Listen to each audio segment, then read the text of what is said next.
everyone, Eric Watson here, freelance writer, player of games, writer of words, recorder videos, and tabletop role-playing aficionado. Welcome to Patreon D&D, where platinum level patrons and I get together to play Dungeons & Dragons via Discord and Roll20. These games are not live-streamed, but are recorded for your viewing pleasure. You can join our official Discord server with invite link in the description below. If you would like to support the channel, please check out patreon.com/RogueWatson. Our music is by Kvin MacLeod, and our awesome character art is by Demnix. Welcome to session number 5 of Dragonlance Shadow of the Dragon Queen, published by Wizards of the Coast. For this session, I am joined by patrons Dory playing Ellowyn, Kender Bard, College of Lore. Hello. Genocider playing Korl, the Dwarf Bard, College of Dance. Hello. Jared playing Elyas, Human Divination Wizard. Yep. John playing Rickard, the Human Fighter / Abjuration Wizard. Hello. And Morgan playing Kazra, the Human Champion Fighter. Hello. Previously on Dragonlance Shadow of the Dragon Queen. As the sun dipped beneath the horizon, the village was shook by an explosion at the river gate. Draconian soldiers glided down from the cliffs carrying torches and alchemist fire. The night was filled with screaming, fire, and panic. As the last several boats were loading evacuees, the party rushed north to help buy them more time. They ran into a panicked woman screaming about her family stuck inside a burning building, where 2 Draconian soldiers advanced on her and a pair of distressed militia. As more Draconians arrived, the party helped fend them off, buying time for Seer and Ellowyn to make it inside. Seer saved a young boy, dramatically reviving him, while Ellowyn helped the man escape before the building collapsed. Outside, the others fought the enemy soldiers, Pi and Elyas showing no mercy, while Kazra helped save the mom using her trusty steed. With the soldiers defeated, the party saw the strange, ghostly elven woman again before hearing another explosion down at the wharf. They hurried back to see the monstrous dragon that had been causing so much damage. Not a real dragon, but a diabolical war machine on wheels, stylized like a large dragon in mid-roar. The Draconians around it activated the machine, and it spewed its terrible fire blast, knocking out half the party. The party rallied and revived Ellowyn and Elyas using potions and healing magic. Once they realized the machine must be piloted, they quickly targeted the soldiers. Kazra barreled into them, while Ellowyn shut them down with a sleep spell. Trouble appeared when a massive ogre crashed through the brass crab. She ordered more soldiers on the boiler drac while she dealt with these pesky rebels. Or so she thought. Seer and Ellowyn used wily spells to send her screaming back into the fray, and by the time she returned, the party surrounded her and ended her reign. The battle was won, but the village was lost. More troops came pouring in, and more buildings collapsed from the fires. As the party finally clambered aboard the last boat, they heard a voice. Jaev and Cudgel, both heavily wounded from the battle beyond the village, dragged themselves along a smoky street. They hurriedly hopped into the boat as the survivors made their way east down the river toward Kalaman and an uncertain future. Back to the big map for a hot second.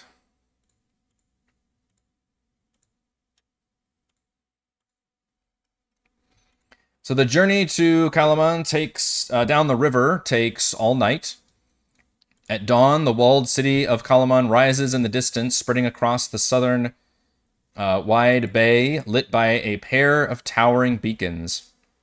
On the shore ahead, just outside the city, hundreds of survivors from Vogler have pulled their mismatched boats ashore and begun making camp. Your boat is the last to arrive, along with Darrett and Raven, plus Cudgel and Jaev. As your boat pulls ashore, you see that the campsite is chaotic and stressful. Many survivors are injured or have fallen ill from physical and or psychological trauma.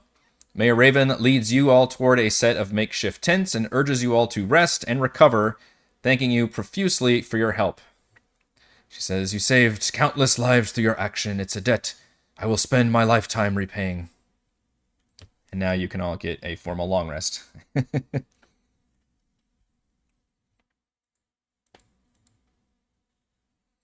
I would imagine that Rickard and Elyas would try to find Wyan and take our scrolls that we had from our initial, our very session 0, by to him, who's, based on what the scroll had said, was here in Kalaman. Yes, you certainly can. If you haven't already discussed it with each other, or I'm proud of you for remembering. But yes, that was your last update for your mage-specific prelude, was to deliver these sealed scrolls that you had received to a mage named Wyan who resided in Kalaman. So you all are able to kind of long rest through probably the morning, because like the journey took all night.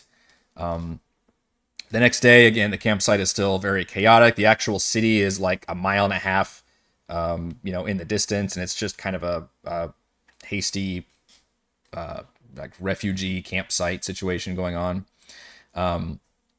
You noticed, by the way, that Jaev and Cudgel did not have Becklin with them, and they are hanging out together, but they can. You see them at some point and can meet up with them. Darrett pretty much stays with you all as well. And Mayor Raven approaches you all now that you're all fully rested and recuperated and stronger since you've leveled up. And she's carrying some kind of, not a sack with money on it, but like, I guess a basket with some coins. And she says, kind of sheepishly, she says, I've taken a collection from the townsfolk. Not everyone was happy with the evacuation, and few have anything to spare, but many recognize your heroism and aid. You truly helped save what this village is really about, which is the people. So please, on behalf of Vogler, take this. And you realize that it comes out to about 50 gold pieces each, which includes people who aren't here currently. It's 50 gold per everybody who helped evacuate. Kazra just takes 20 of it and gives the 30 back to her. She says, the people here need the money a lot more than I do. So yeah, just keep that. I'll just take this little bit.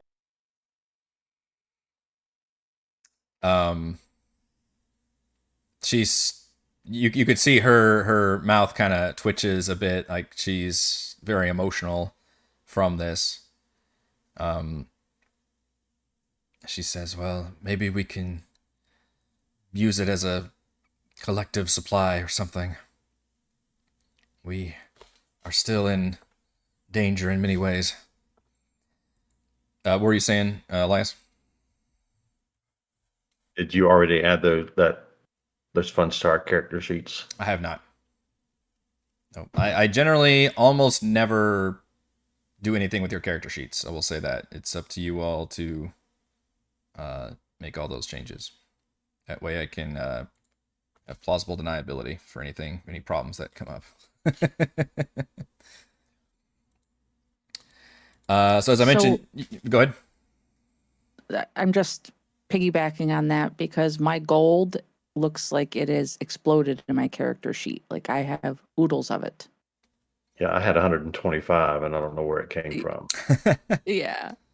I have like 426. So I have What? no idea. That seems crazy. Yeah. So I don't know if it happens during level up or something. We'll just have to look. We'll have to watch. Yeah, for that, I can't speak to that. You are a kender. Money just finds the way inside your pocket. That is pretty funny. You're like, oh, right there, then I've got hundreds of gold. I have not done anything. I can't speak to what else has happened. I don't believe we've earned a whole lot of money so far in this campaign, so I'm pretty shocked it would be anything more than I thought 50 would be a pretty big payout, but apparently the Kenders were. Yeah, I have 450. You'll need to cut that and put that into like the little push the button. You are a kender. How do you get so much gold? Damn. Unless it's giving you money when you level up, that's bizarre. I don't know. I don't know. I had 125. That seems more accurate, yeah. But I had like 10 gold pieces when I started, and we didn't find really anything. Right. That's weird. Okay. Oh well.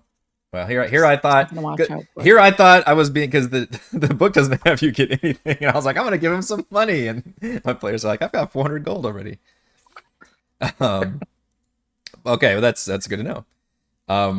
So as I was saying, you have Cudgel and Jaev you could technically talk to, but then Raven, after she gives you that money and thanks you, she says that I've learned that Lord Baccharis has already entered the city, apparently early this morning, intent on addressing the council. I was hoping you all would accompany me and share your intel and knowledge of this enemy with the Kalaman Council. Yeah, sounds good. Rickard, isn't that your friend? Isn't that your buddy? I definitely am ready to go. Yeah, make sure that he tells the right story. Yeah. You had a memorable run-in, several memorable run-ins, I believe, with both father and son. All right, and like I said, Darrett's just kind of with you guys. You can talk to him if you want, otherwise he fades into the background. But, oh, you do have something for Darrett, though. Actually, now that I remember. I do. While we're during the long rest, Elyas is going to pull over everybody in the group and bring in. I would imagine that the other party members, like Sarah and Pi, will be here as well, and along with everybody but our knight Becklin, who didn't make it, and present Darrett with the chest that was given, that Elyas was told to go to the house and bring in down, and said this was given to you by Becklin wanted you to have this once we made it to Kalaman. And I reach over and grab a crowbar and stick it in his hand so he can open up the chest, which I'm sure has probably been like nailed down, and Yeah. just kind of wait, because I have no idea what's on. I kind of have an idea because it probably like clinked and chinked when I carried it. Yeah. So to kind of see what kind of a response he would have to that. Yeah, your suspicions are confirmed when he opens up. You can tell on his face that he's already getting emotional about this. And when he opens it up, you see inside is a suit of plate armor, resplendent in Solamnic emblems, and tears well up in Darrett's eyes as he gently runs his hands over the armor. The box otherwise lacks any note or instructions, so he says, Becklin should have been here for this, but a knight must often walk the most difficult paths. Thank you, Elyas, and all of your friends. My friends, too, now, I hope. I shall uphold the knight's code forever and always. Well deserved. You have spent and dedicated your life towards this moment. I'm very proud of you. He definitely puts that shit on before going to the city too. He's getting his going out uniform on. He looks crisp. Ella will kind of look at Jav and Cudgel when Darrett mentions Becklin. Yeah. Can you tell us what happened? Where's Becklin? Is she meeting us later? Is she already here? Is she coming after? Where is she? Jav looks upset and kind of looks down and away, and Cudgel stares at you for a few moments and sighs, and she says, well, the battle worked at first. We were able to draw a lot of the forces away, divert them, hit and run, but eventually it was just too many of them. They overran us. And Becklin, damn it, ever the knight, told us to retreat while she held him off. And before I could object, she started hollering and waving her sword and running a different direction and bringing a whole bunch of them with her. I ran after her, and then this one, and she jerks a thumb at JF, practically picked me up and ran away. I I don't know if she's alive or not. No, she might still be alive. She was surrounded by dozens of troops. But I don't know. She's a knight. Armies take prisoners. I don't know about that army, but I have to believe that she's still alive. And if you look at JF, he is emotional and less confident about her status. Crestfallen then. Yes, crestfallen. That's a good term. I will look at him and say, you shouldn't have left her. Nobody gets left behind. He chooses words and thinks about saying several things, and you can see he just shakes his head and walks away.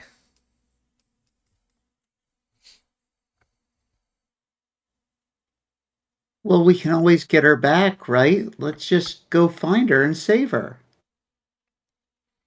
Cudgel nods and says, I agree with you. I do. And that's something we're going to try to organize here if we can. Maybe try to figure out if she's still there or what they're doing. But we got to figure out more about this enemy first. Because right now they got the numbers, they got the power, they got these... I don't know, from what I hear... Let's say that you all had talked about the machine thing. They got these machines. Our only hope lies with getting a place like Kalaman to help us.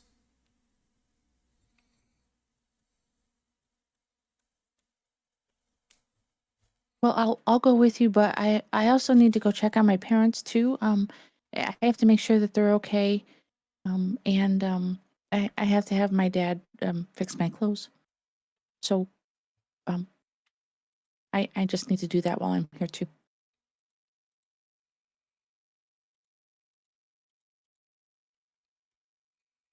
All right, so JF is stalked off, but Kudjo will stay with all of you, and Raven will help lead you all towards the gate. So I think amongst Ellowyn knows Kalaman, Elyas, maybe you visited here a few times, the closest big city, yeah. Others, I don't know if you've been here or not. This is a fairly big city in the area. In fact, if anybody wants to give me a history check, I will give advantage to Ellowyn to recall information about Kalaman. Elyas definitely knows. With a 19. You know that Kalaman is the capital of Nightland, a province of Solamnia, which you're still in Vogler, and one of the biggest cities on Ansalon. It's an ancient city that predates the Cataclysm.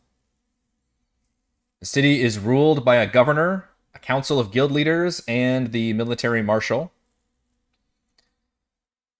It features a critical location, both defensive and economical, thanks to its location at the river and the sea, as well as being a bastion from the forces of Estwild and the Dargard Mountains, which tend to be of the, like, Mordor type areas, I guess, just filled with goblinoids and ogres. Castle Kalaman is the most prominent location, rising atop cliffs in the middle of the city. It can house hundreds of troops, features extensive catacombs, definitely just a beacon of the area. And then it's got the usual accoutrements of markets and a bustling harbor and all that good stuff. What was the leader's name? The mayor? Did you give us that? The governor? I did not. The governor's name is Caliph Mayat, which sounds like a fucking Star Wars name. Caliph Mayat. I spelled it completely different. Yeah, right? You could spell it a billion different... I mean, I don't... Who knows how it's fucking pronounced? Doesn't give me any notes. the governor. So as you all head up towards the walled city, the road is lined by titanic statues of soldiers who dare invaders to dash themselves against the walls that stood against even the cataclysm. A group of gate guards are halting people who are entering, though you notice that few are being turned away. When you reach the front of the line, a weary man with a drooping mustache asks you all to state your business in town. And Raven is still taking point, and she explains that she says, we are the leadership and representatives of the town of Vogler seeking an audience with the council due to a recent attack and a crisis that left the city burned. And you can see he's just kind of waving his hands like, yes, we've heard about this from dozens of people already. And he motions for somebody else to come and basically help escort you all towards the castle.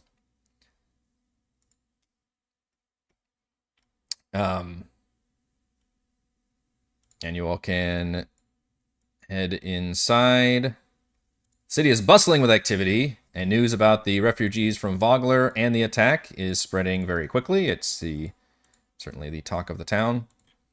Beyond the trade gate stand the twin hammer-strike forges facing each other across a main street, run by famed dwarven cousins who specialize in weapons and armor. To the east lies the city market, where merchants across Ansalon do business, and beyond that, the impressive harbor that can hold dozens of large merchant vessels and smaller private ships overseen by the harbor beacons. So you all know that you'll be given still time in the city, but Raven is really intent on leading you all towards the castle. Even though I know some of you, like Ellowyn wants to go see her family, and the mages want to go see Wyan. You note that she is single-minded. She's like, please, I insist we need to report in. We need to report all this to the council as quickly as possible. Even without the staggering cliffs, the towering castle looms over every other structure at the heart of the city. An exhausting path rises along the cliffside, overlooked by gigantic statues matching those that line the city's walls. Outside the castle, a group of guards once again asks you to state your business. And Raven speaks up once again and says, we're Representative Vogler. I need to, our entire village was destroyed and everything. However, as she's saying this, and the gates are just open, it's pretty casual. You note in the courtyard, a young man suddenly walks towards you all with a smirk, and you recognize the younger Bakaris, whom some of you had some dealings with before. And he comes out and says, my father's addressing the council and has matters well in hand. We'll be sure to let you know after we've determined what's best for the fish folk of Vogler.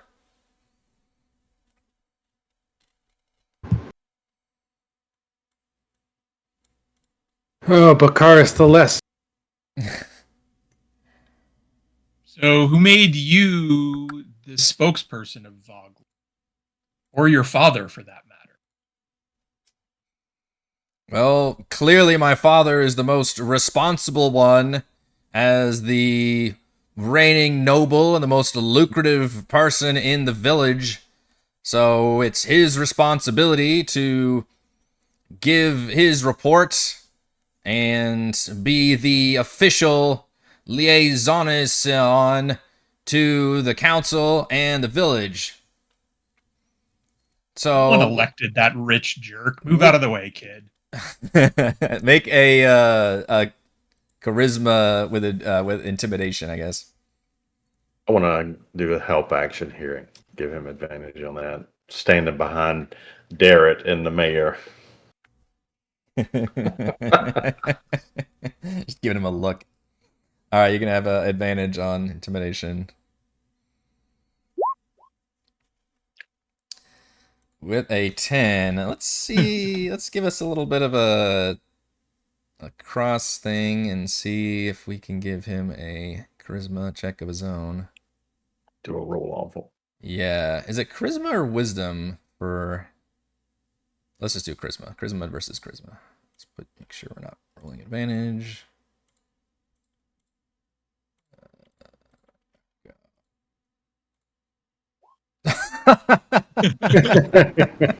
I rolled a natural 1 on that. And Elyas was thinking it might be a good time for a dance off too. So when that was coming next. Get this whole troop worked up. Bakaris looks like he wants to retort, but his face just kind of scrunches up and just says, whatever. Waste your time if you want. Rude.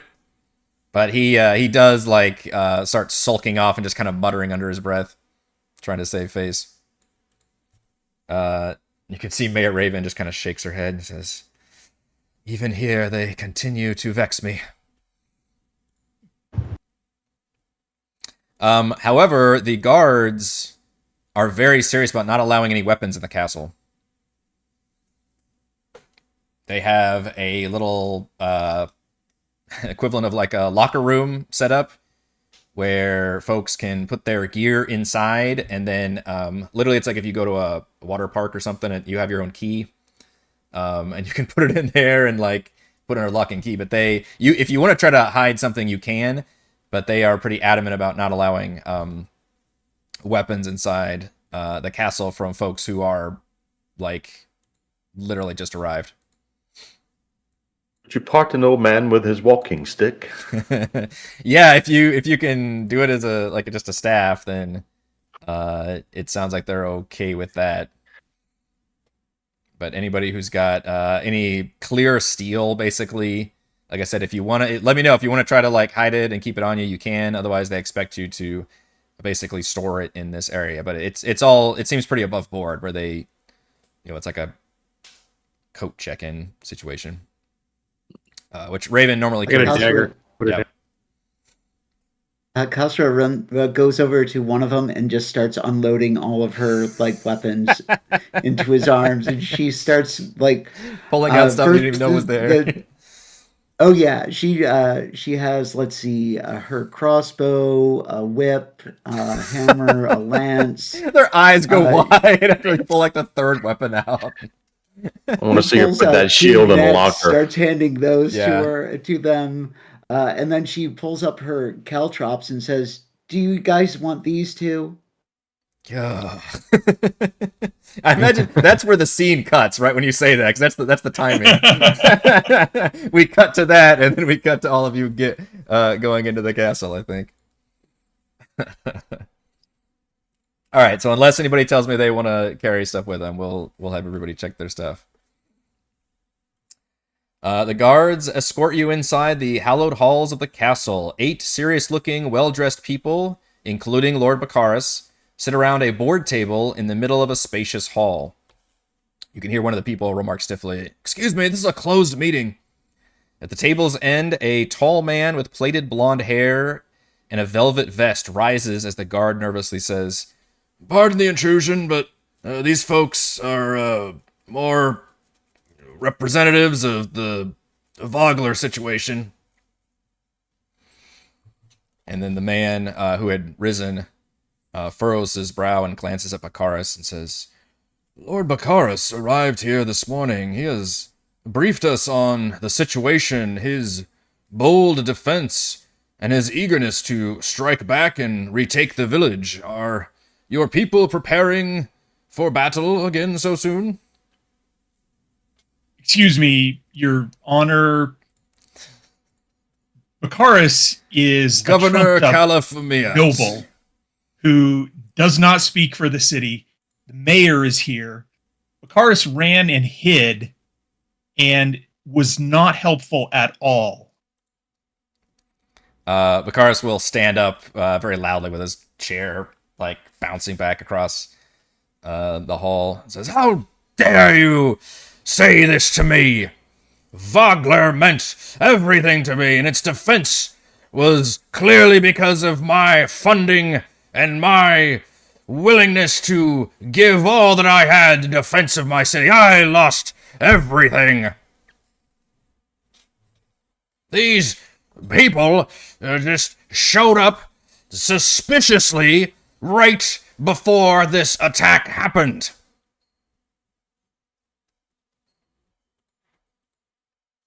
And this Well, one nearly assaulted me.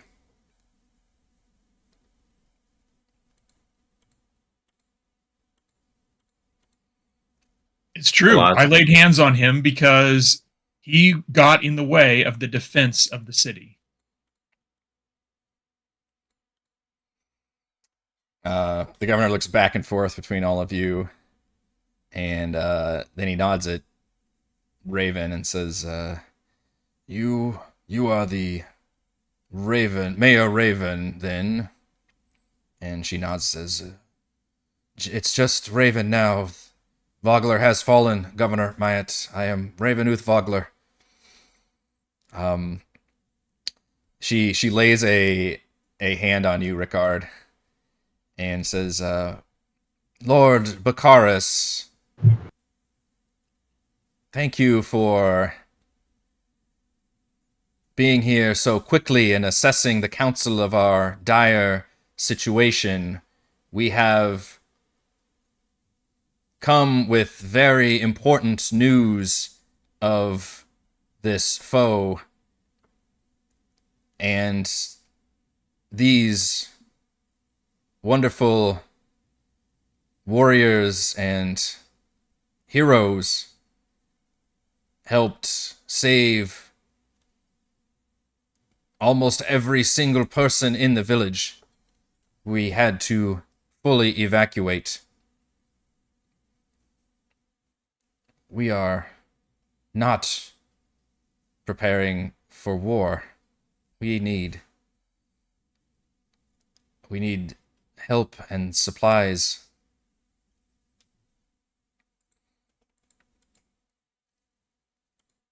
The village is gone.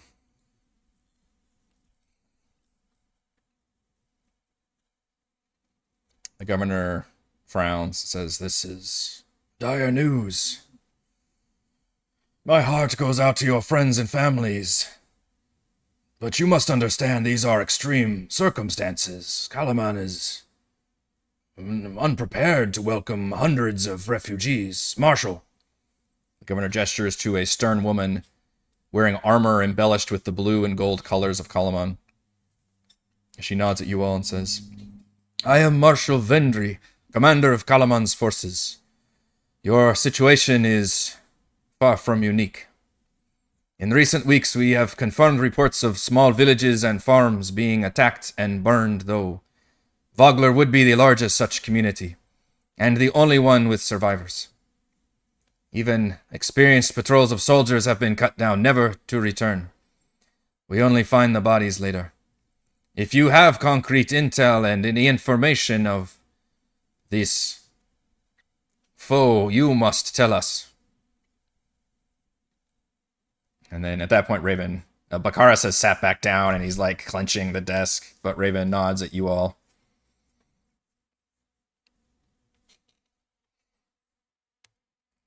Well, what has Lord Bakaris told you of the foes that he's slain? What did they look like? How did they attack? You can see it's the Jordan Peele just sweats coming down his face when it goes to him, and clenching the desk a little bit harder. Yes, the foe was mighty. They were they had, as I was saying, dragons that blotted out the sky, flying overhead, raining down fiery death upon the village. And the militia stood no chance against such a force. That's why we need the full might of the military to go and take back the town.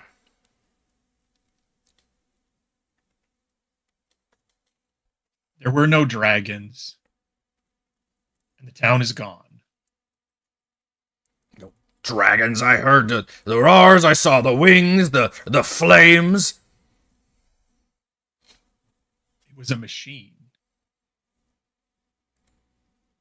The marshal sits up at that and she says, What do you mean, machine? Some contraption thing that they built and operated and spewed fire. There were strange things, though. There are lizard men that are among their troops. Eklund thought that they were farmers, but I told her that they were not, and she didn't believe me, and we have to save her now.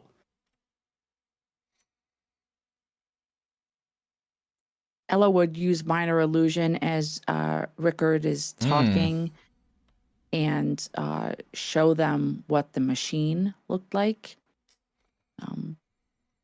with the wheels and how it was being controlled. What does your spell casting look like in this circumstance? I think as Rickard is talking, Ello is writing down his description in the book. And before she knows it, sparks start to fly off the page. And it's almost like a projector image of the machine coming off the page of her book and just kind of illuminating there. Most of you in the party are getting more used to this, but the council is very much not. And you hear chairs squeaking, people scooching back in their chairs. Yeah, that's a picture like the Death Star. So many Bothans died for this information. And everybody is kind of like a murmuring, like wide-eyed. You hear somebody say like, what is it, Kender mage? And Bakaris is like, sorcery. The governor is even like, you have mages among you? I'm going to reach over and tap Rickard on the shoulder and wink at him, and I'm going to cast Disguise Self, and I'm going to appear as a Draconis. One of the ones that... Wow, okay. You take on the full of which you have seen these up close, these creatures that definitely look like dragon people on two legs with the wings and everything, and the effect is pretty gnarly at that. It was almost like the shot and chaser with the image that Ellowyn was doing, and then that, and that causes immediate reaction. You see even the marshal like stands up, and for a second she goes to like she goes to draw her sword, which you know that she does carry a weapon in here. But then everybody just kind of pauses for a second, and you can keep it up or not, but at least one person probably like turns around and like runs away as somebody does, like one of the less stalwart council members. Bakaris, it definitely like falls on his ass comically and does the like scoot back thing. They're here. You see, they bring the destruction and the death. Several guards do rush into the room. What else what are the rest of you doing, I guess, during this? Because this is causing a bit of a commotion. Rickard like holds his hands out to try and like, hold, not really like hold back, but like, try and, tell the guards not to come. Yeah. My hands up, and then I snap my fingers and tap my staff on the ground twice, and the disguise goes back. Okay. And I'm just in my red robes. I'm going to try to steady Lord Bakaris so he doesn't fall. Okay. And then I'm going to try to pick his pocket. Yes. As you do. We haven't had that in a while. Give me a sleight of hand. That is awesome. I'll give you advantage, though, because there's a lot of crap going on right now. This was all just a ruse to pick his pocket. Love it. Oh, wow. Nice. Wow. Yes. Take it all. Yeah, with a 21, I think you are going to be able to find just on him, let's say, give me a 4d6 of gold.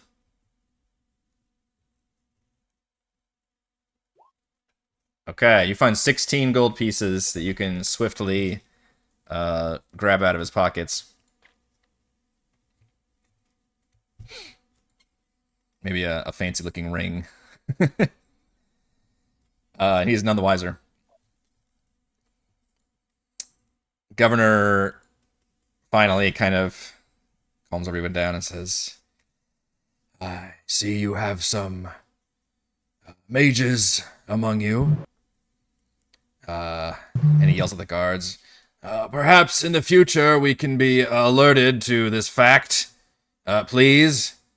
And weapons do include stabs, also. Like chastising his guards.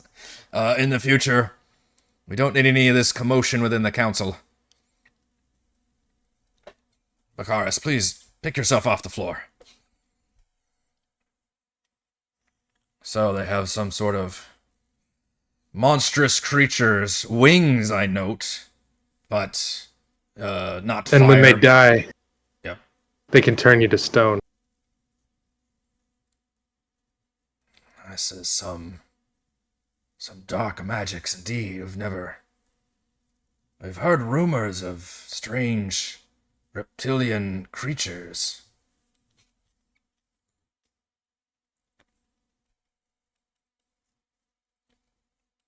And they used these forces to conquer the city. Was there any communication? Did they try to communicate with the village? They did. They sent some sort of threatening emissary to try to convince the city to surrender and join them. What was their cause? What country are they part of? Something about a dragon army or something. And they said the old name Takesis.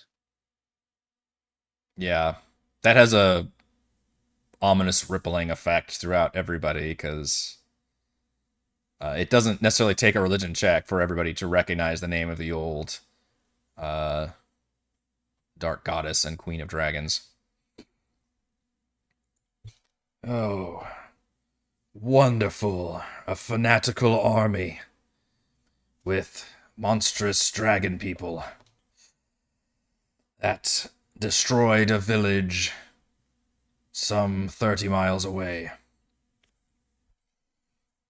I must say... By orders of Belafion.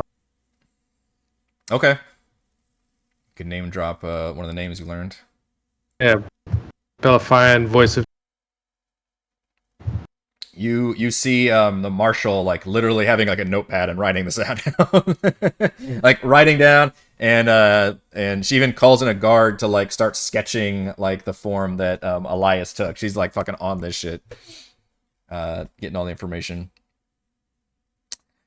The governor says, Thank you all for reporting this information in such stark detail.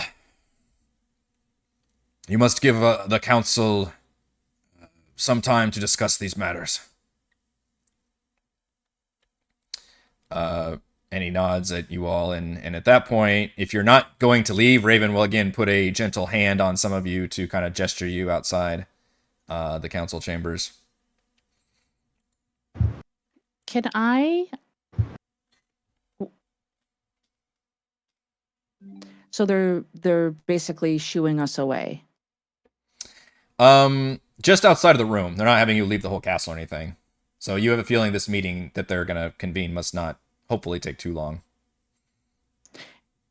So they basically want you close. They're going to keep you in the castle.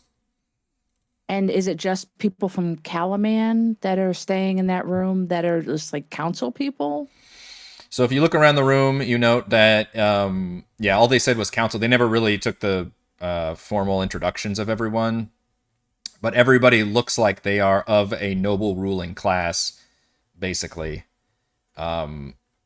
Probably with that initial history check that Elyas got, you would probably know that the council is generally made up of the governor, the leader of the military, which is the Marshal Vendry, and then basically the leader of each of the guilds within the city. That's what they consider their council. So Lord Baccharis is not part of their council. Normally, no, but you notice that they are not shooing him away either.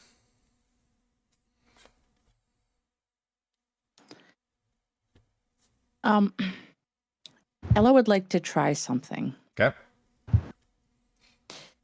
If we're being forced to leave and he's staying, I would like to hide myself behind Kazra for just a split second, and I would like to cast invisibility on myself. Okay. Okay. Kazra's My gonna goal is literally think that you disappeared like somewhere. Yeah.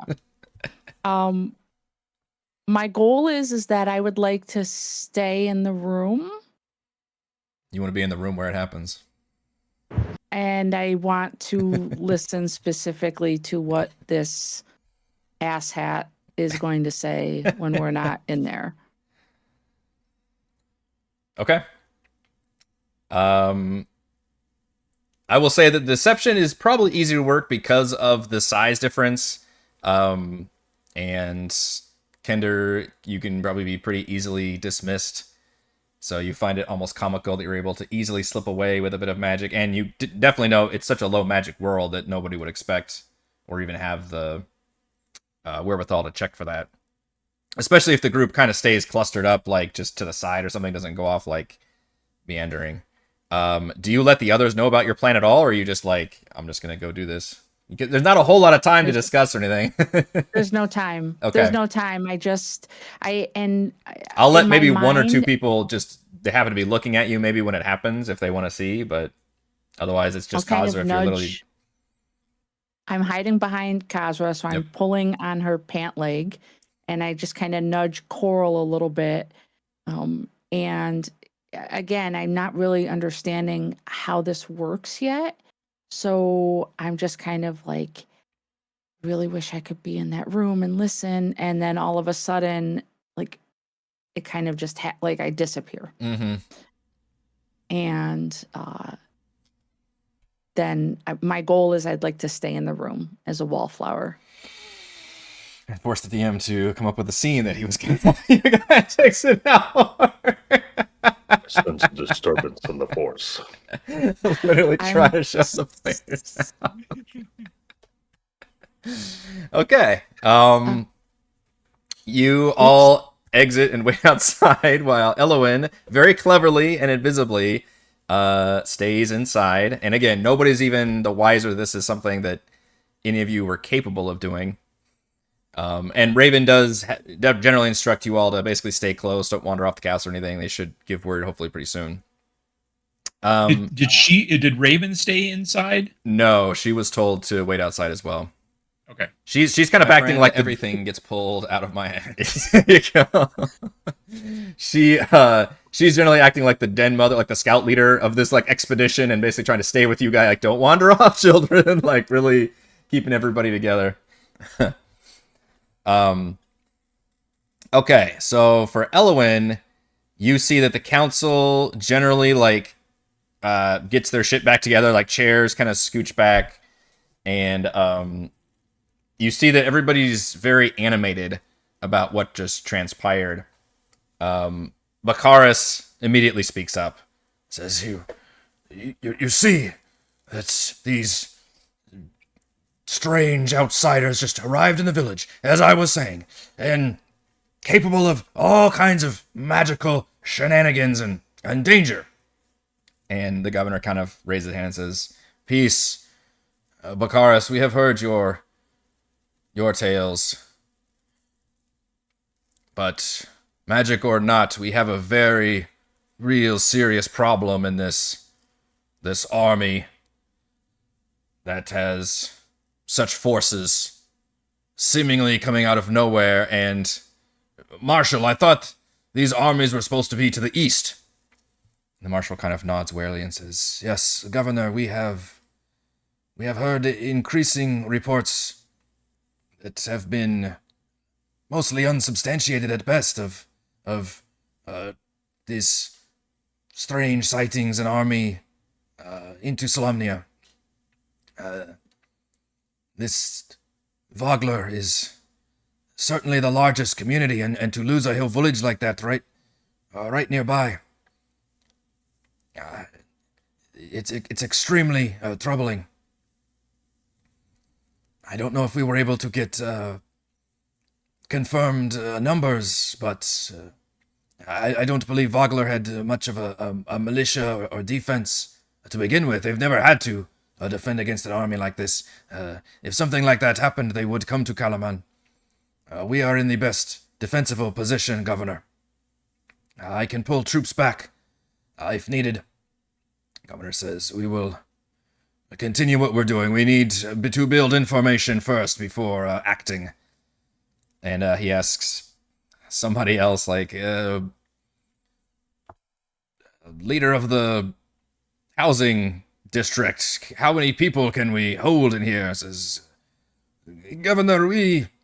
I'm not going to roleplay this whole scene, but basically they discuss... Sorry, I'm so sorry. No, I love it. I love it. They discuss this is like the Star Wars fucking trade, like, prequel stuff where they talk about this for a hot second. It's very, very interesting for folks who love the political aspect of this.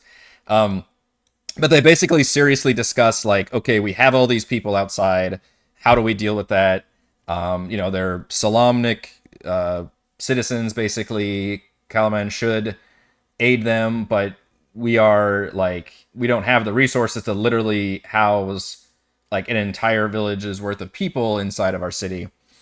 And then they mentioned the fact, like, well, we can do the we've got these kind of shanty town situations outside the gates. There's still a lot of open housing there technically. It's not great, but it's right there, and there haven't been any attacks or sightings anywhere near the city. Vogler probably being the closest one. So they say that they can house everybody there, and technically they can bring them food and supplies. The marshal will speak up and say, Governor, if I may, I would like to conscript these adventurers. With the powers they have bestowed, and from what we have been told, they helped defend against this army. I believe they would be an important asset to use in the coming battlefields, and not as soldiers, but as an elite, smaller unit. And Bakaris immediately like, "Oh, this is ridiculous! These foreigners of danger," and he starts blubbering again. And the governor just kind of lets him speak for a moment, and just kind of nods and says, Marshal, I don't disagree with you. And perhaps we can work out an arrangement that would encourage them to enlist by trading a favor with Vogler for their joining with the military. And the marshal says, we probably wouldn't require all of them to necessarily swear loyalty to Kalaman. At least one of them should. I would be pleased if they all did. But, we will pay them the usual stipend. And the governor says, no, double it. These are dangerous times. Yes, Governor, of course. I must object. That's enough, Bakaris. Please. All right. We'll let them back in. We have decided, and they go around the council and they kind of do a little vote. Bakaris, of course, is not, and he says, well, it doesn't need to be unanimous. So, Ellowyn, if you want to speak up in some way or act like a poltergeist or something, you certainly can. Otherwise, this is the event that transpires while everyone's outside. It takes like less than an hour total, probably, for this conversation. I probably... This is so bad. I would probably go over and do something to Bakaris. The more I heard him my whole goal for staying in there was to make sure that he didn't try to undermine Mayor Raven or, badmouth any of the people like Yeah. Becklin or Which he things like definitely that. is trying to, yeah. Yeah. And so the more he kept persisting that we were not necessary and we were bad people, the more my kender side would lean into going over and screwing with him somehow. So I probably would go under his chair. And if he had any sort of shoes that had like laces or anything on them, I think I might try to like tie his shoes together so that he falls flat on his face and is a total embarrassment to himself when he gets up from this table. Excellent. All right. No stealth check required. So you were able to craft a little bit of mischief while he's blathering about that. The good news is, at least from what you can tell, his protests seem to be falling on pretty much deaf ears. People seem to be more enraptured with your group's tale than with his blabbering. So he lets all of you back. You see an aide kind of comes out, opens the door, and gestures you all back in. And you see the council all sitting there. And in a decisive tone, Governor Myatt says, "Citizens of Kalaman are prepared to offer the people of Vogler shelter in our neighborhoods outside the city walls, the protection of our soldiers, and while we can spare it, food from our tables. There is a condition, though." And he folds his hands and fixes his eyes on all of you. "You all have demonstrated remarkable abilities, courage, and strength against a powerful adversary. The few who have survived such encounters. So in return for Kalaman's aid, this council formally asks you to join the Kalaman military as special operatives. You'll be paid, of course. You will be given lodging, free lodging here at the castle. You will be given special ranks above those of a normal soldier." He kind of lowers his voice so it doesn't carry across and hear the guards. "And you would be, Marshal Vendry here would be your commanding officer, but we would like to place," he gestures, "Raven Uth Vogler in charge of disseminating orders."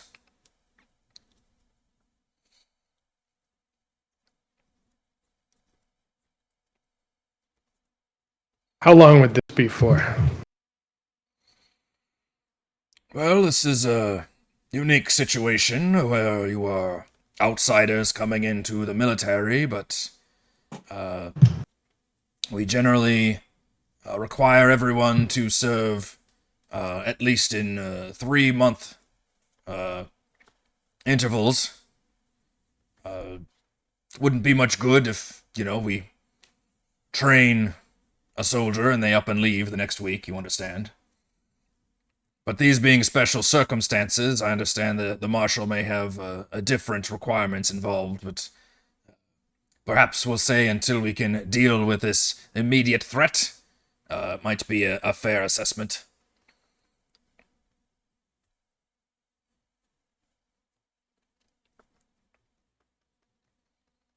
The Marshal will speak up and say, "And this one is you are a Salamnik knight, yes?" And Derek kind of looks up and says, "Yes. Yes, Marshal, I am young but eager to prove my worth. I would serve Kalaman if it means helping protect people against this threat. I don't want to see what happened to Vogler happen to anyone else." And the Marshal says, "We could certainly use a trained knight. Help train some soldiers up, certainly. But for you," and she points to all of you, there are certain tasks that I believe a smaller group would be more effective at than large groups of soldiers. We are early enough that I don't want to commit anything until we learn more about our enemy. And you all seem quite capable. And you notice Bakaris is just stewing over there and hasn't said anything. Do you... Perhaps we could take the younger Bakar.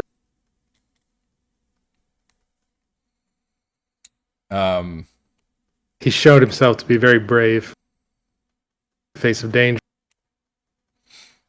Lord Bakaris will speak up at that. Said like, yes, of course, my son is extremely competent warrior and an excellent swordsman, and would be a perfect leader of a battalion.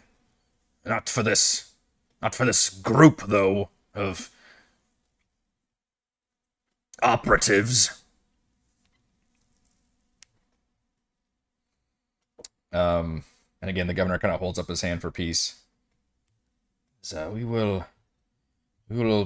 see about this, but first, do you all accept this position that we are offering? If you have any questions, you can direct them to me or the marshal. Can I bring my horsey with me? The marshal looks at the governor for a second, and then kind of looks back to you and kind of nods slowly, says, "You are trained in mounted combat?"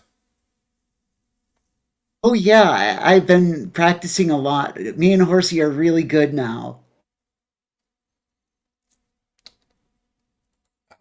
Then I see no problem with that. You do know that we do not pay the horse, though. Yes, just you. Well, she usually works for oats, but I guess I can buy more oats for her myself. Yes. The governor kind of hides a smile.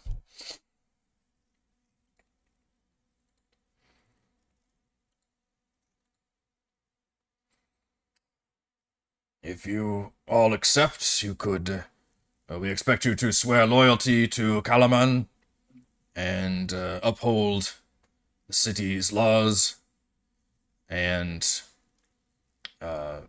uphold subservience to military rank. You will be paid a stipend, which I am doubling, to 10 gold pieces per week, with available in advance. And you will be given lodging here at the castle. Also, these nifty emblems you can wear that denote you as special operative rank. Not quite officer, but certainly above those of a rank-and-file soldier.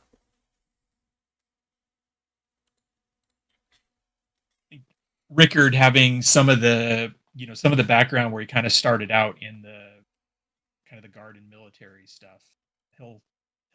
He sees this as the opportunity to be involved in fighting back, and so he'll step forward and Okay.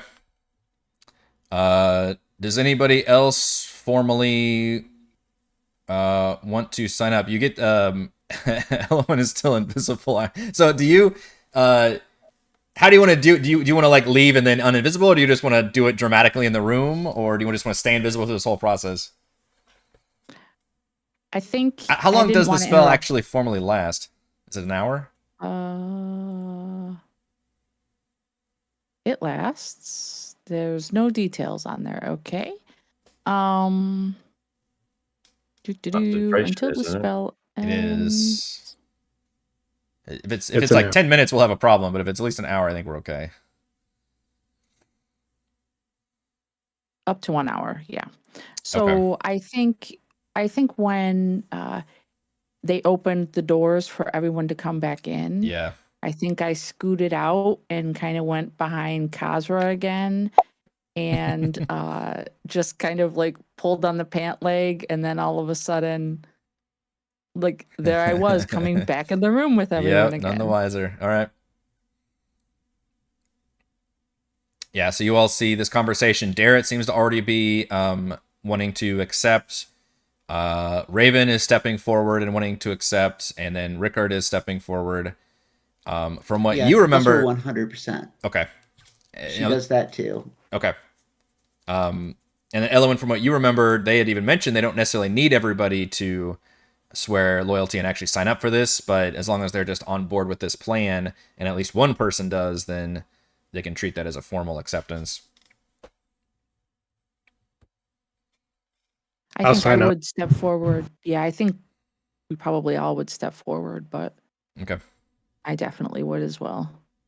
Okay.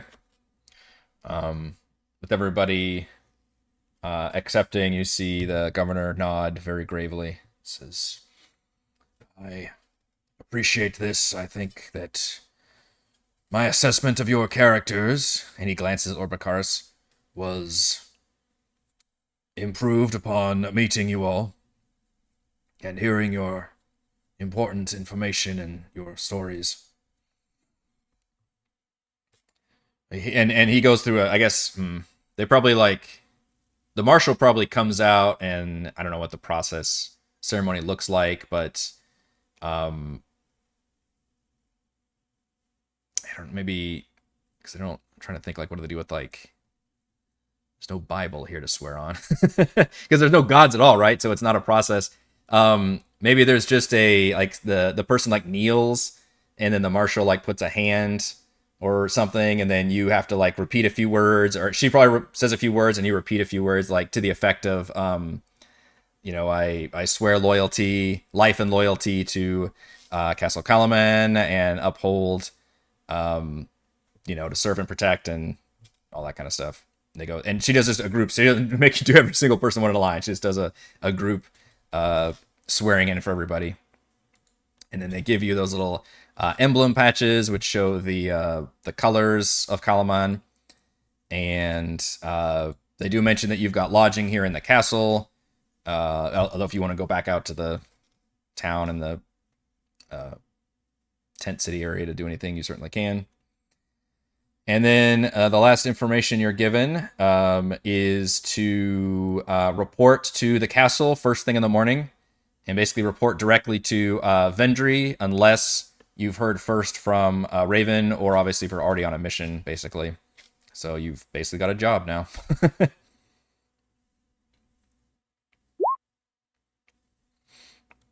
Yeah. So at this point, unless you've got anything else to say, you all are dismissed for now, and you've basically got the rest of the day to do whatever you want to do in town. Raven will probably leave you all because she wants to go back to the people and kind of tell them about be the mayor and tell everybody about the situation here and how they're going to be given aid and supplies, and they can move into the neighborhood that's a little bit closer to the gate. But you all are given some time to bum around town. I know some of you got stuff you want to do. There's shopping available. We don't usually do shopping in a session, but if there's anything somebody wanted to buy that's basically available in the player's handbook, that's just going to be available straight up at the city market at price. That's listed there. I would definitely I am offer. gonna buy. Oh, go ahead. Oh, I was just going to say I would offer to anyone if they needed a refresh. I saw that Elyas needs a new robe because of us getting killed by the dragon fire. I would ask if anyone else, wanted a refresh. They're welcome to come to my parents' place. Kazra is actually going to go to buy a new saddle. There's a martial saddle that will give her advantage on being prevent from getting dismounted. And then she'll probably go over to Ello's parents' shop too and look for some new duds. Okay.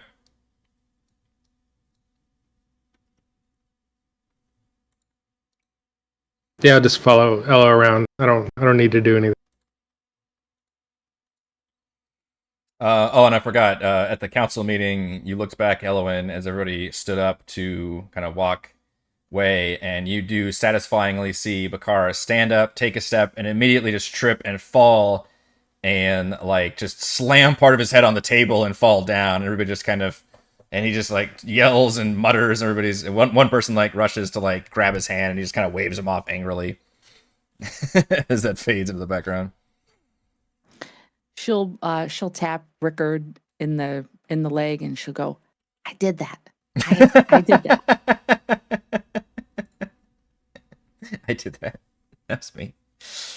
You can earn for some reason that was inspiring for you, so you can earn inspiration. But I liked the invisible shenanigans, and it was good thinking to spy on them because could have gone against you.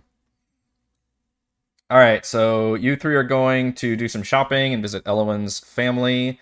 Presumably, the mages want to catch up on the Wyan person, which you can locate, or basically ask around. I guess not that hard. Some of you may know Kalaman, but you don't know the location. But it's a very prominent. Once you say the name, they're like, "Oh yeah, Wyan's apothecary. She's got a curio store that's got a bunch of alchemical and spell component type materials at that location." Which, let's do the Ellowyn family first, because I'm going to let you actually describe to me what all this looks like, Ellowyn, when you show up to your family. What does the store or the home look like situation, and then how do they react to having Kazra and Korl there? So it's definitely like a small, quaint shop. It's called Quent's Ends, and we live upstairs. My mother and father both own and work the shop, along with my older brother. He begrudgingly works there. He's not a fan of it, but he's very talented, so he does stay on to help. And they're very well known in the city. They're actually very highly regarded for their tailoring capabilities, which is why I was sent out, which is how I ended up meeting Becklin and being in Vogler, which once upon a time I was traveling out to deliver tailored goods to people. So I kind of whip open the door, and on my way over, I will actually ask Korl specifically, because I saw Elyas.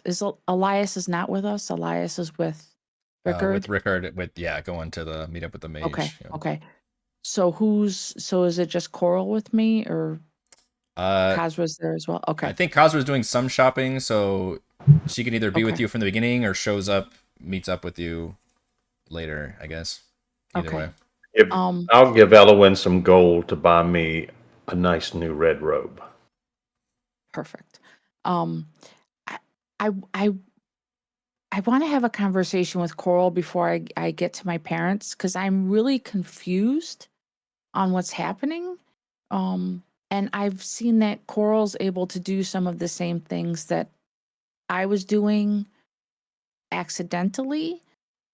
So I kind of just want to pick his brain a little bit and say, do you think that those things that we're doing to those people, do you think that's okay? And do you think it's because of what happened to us on our way to Vogler?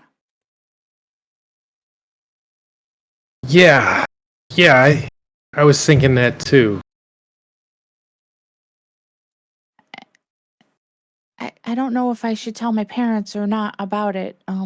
They might worry, but they also might know what's going on. So I just don't. I don't know what to do. So I don't know. Maybe I'll just let the buttons decide. I guess maybe I don't know. Button. Oh yeah, we have a button jar. I'll show it to you when we get there. It's so cool. You reach in and you ask it a question, and if you get a solid colored button, then the answer is yes. And if you get a non-solid colored button, then the answer is no. So you should ask it a question and just reach in, close your eyes, and pick out a button, and it works all the time. Okay. Well, if you get a solid colored button, you can tell your parents about you. Don't tell them about me. I'll do my own. Oh, okay. Okay, got it. Okay. So my mom's name is Tivy and my dad's name is Pindle. So and they're really awesome. They love guests. So when we get to the shop, I'll just kind of go barging right in and Okay. introduce them to Korl. And I will sneak over to the button jar as I'm kind of showing Korl around a little bit. Of course, my mother right away will take him and start measuring him for some new clothes and things, even though he didn't ask for them. I'm going to go and secretly pull a button out of the jar. And I guess, I don't know, I'll just roll a D4, and on an even, it's a solid colored button, and on an odd, it's not. Okay, so then at some point, I'm going to have to tell my parents what's going on. Yeah. Is it pretty? You said they're successful, so I imagine it's a pretty busy store most of the time. It's so small in there, but they're so good at what they do. The three of them in there, they're the whole business. Just Yeah, my mom, family my dad, business. and my brother, and they are just going through the aisles. I'm the smallest of them. They're a little bit more normal kender size. But yeah, it's almost like an unspoken thing where my father hands something off to my brother. He takes it over and picks up with it. My brother barely even notices that I'm in there. Yeah, I almost imagine, and maybe I'm presuming too much, that like there's not even necessarily a joyful reunion. It's more of a like, oh, there you are. Like, all right, now grab this and do this, and just immediately like start putting you to work, and just part of the process. Yeah, they don't really have a lot of time to stop and socialize. I mean, Yeah. my mom is very happy to see me, but she's really more focused on Korl because new customer. And I'll lean over and say, "Don't worry, whatever she makes for you, I got it." Yeah, and you know the city has a pretty sizable dwarf population. So there's plenty of. In fact, I mentioned the forges that are the most probably renowned merchants in the city are two dwarves who run it's very video gamey. One's a weapon forge, the other one's armor. Get all your needs there. And there are some kender, and you're probably the most prominent kender merchants in the area for sure. So you guys can mend together, get what you need, and perhaps have to somehow explain to your family about these strange powers that you've been manifesting.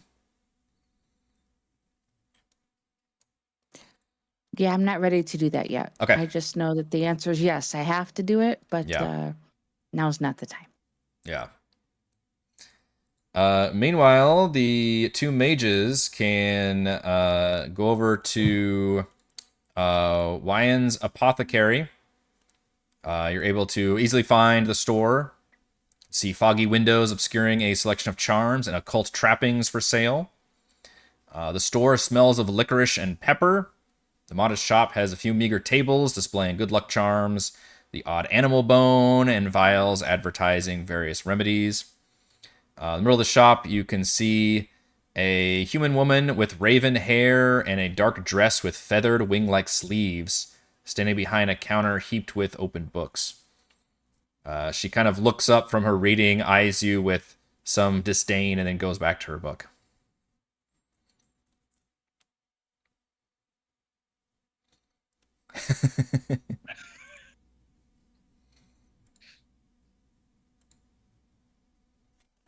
Was that from outside, or did we? Are we inside? Oh, sorry, I did. Yeah, you guys are inside. Sorry, I did montage Okay. you inside the store. Yep. Okay. Excuse me. We're looking for. Rickard kind of looks at Elyas. What was the name again? Mage Wyan.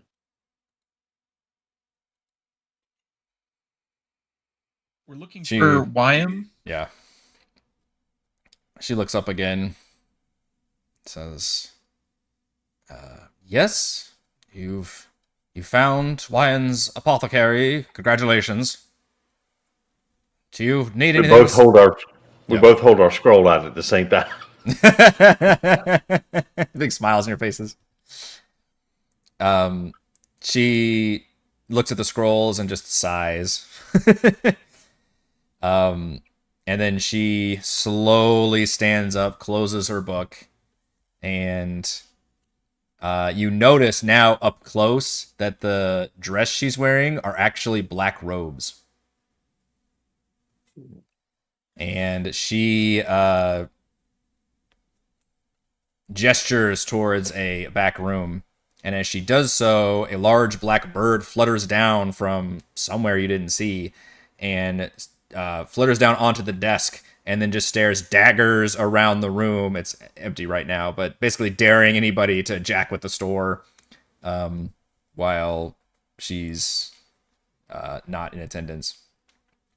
You all can make your way to a back room, which is covered in scrolls and books, and a desk, and what appears to be some extremely uncomfortable chairs. She sits at the desk and gestures you toward the chairs, but she leans back, scowling.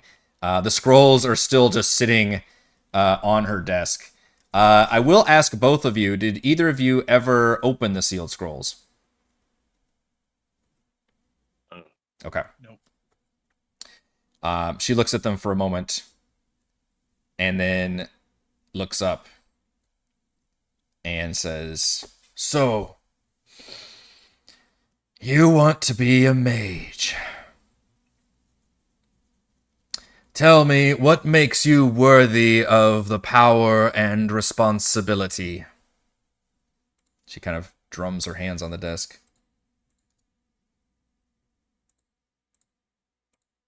I have spoken with the goddess Lunatari on multiple occasions, and I have the gift of magic. And at this time in history, it appears that our talents are needed. She looks at you, Rickard. I found at some point that I just had a natural knack for it, and reading and learning more and investigating, I've figured out how to use magic when it seems that so few around us have magic. It's been interesting, but it has also brought me, some bits of ostracization. I thought I was going to be a knight of Solamnia, but instead I find myself knowing magic, and they want nothing to do with it. Her mouth twitches at that. Says, "Oh, yes, part of wielding power means others will never understand it. So, does your magic serve you, or do you serve your magic?"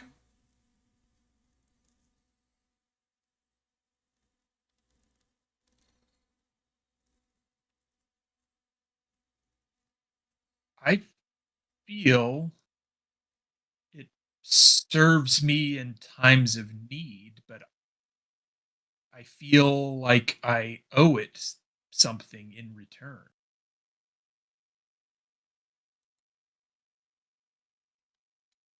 Does that make you unworthy of this power if you feel you owe magic something? I don't think so.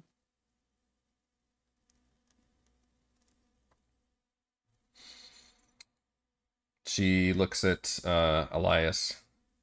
Says, and you, messenger of magic gods, how would you make your mark upon this world with your magic?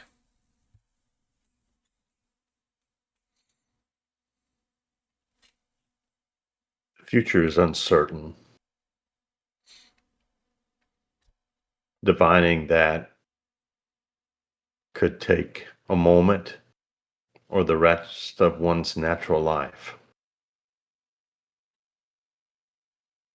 It is not for me to decide my worth, but that of the goddess, including Nuatari.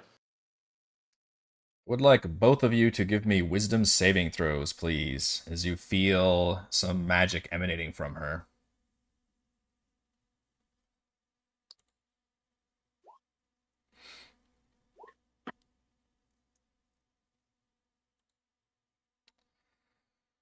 Okay. I don't. You don't think you have advantage, do you, Elias? No, I don't. For some reason, it's. Oh, I'm sorry. I've got it. Okay. 14 is fine. You feel magic coming off, and Elias, you recognize what she's doing, and you were able to actually kind of rebuff her. Although you could choose not to, when you realize that she is casting detect thoughts. Whereas Rickard, you might be aware that there's some spell going on, but you feel her able to probe into your deeper emotional state. What does she find there? I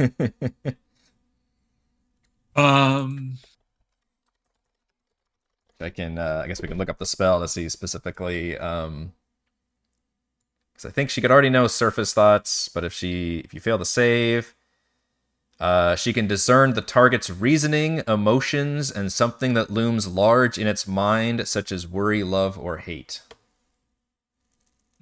And she's definitely asking you pointed questions about like magic and your involvement with magic and your emotional relationship with magic. Okay. So I think like Rickard has a little bit of a kind of a like a bold, like cocky underlying feel about how he uses magic and his relationship. There's also some probably like trepidation, hesitation about the current affair of things, less related to, well, maybe no, probably somewhat related to the magic because of all the new things we've seen related to magic. Yeah. The new power there, but then also like all the things going on, like the army we just faced. Yeah. Do you have any thoughts about seeing a lot more magic than you're used to, especially divine magic, which you've probably never witnessed before? Is that at all at the forefront, or are you just kind of focused specifically on your own personal relationship with it? Yeah, probably less so on the divine magic. Probably, if anything's there, Rickard just sees that as more magic. He's not Okay. probably doesn't have the devout feelings that Elyas seems to have. Yeah. So a little more practical applications, Yes. but then some nervousness about maybe the power that it has, or at least uncertainty. Yes. Okay. Um, Elyas, like I said, you did make the save, so you could rebuff it. You know what she's doing. You could rebuff it, or you could, I will say, choose to allow her to intrude upon your thoughts. You know that she would be able to tell, obviously, if it doesn't work, the same as if you cast a spell and it didn't work. Correct.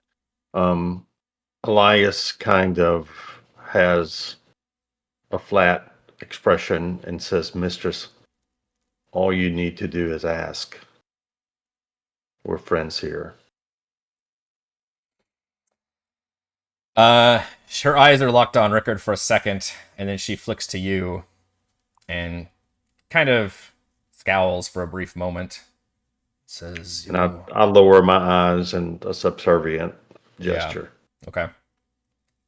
She says, a mage has precious few friends. We have cohorts.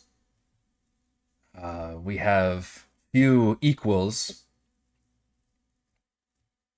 But friendship is in low demand and can be seen as a danger, perhaps even a weakness.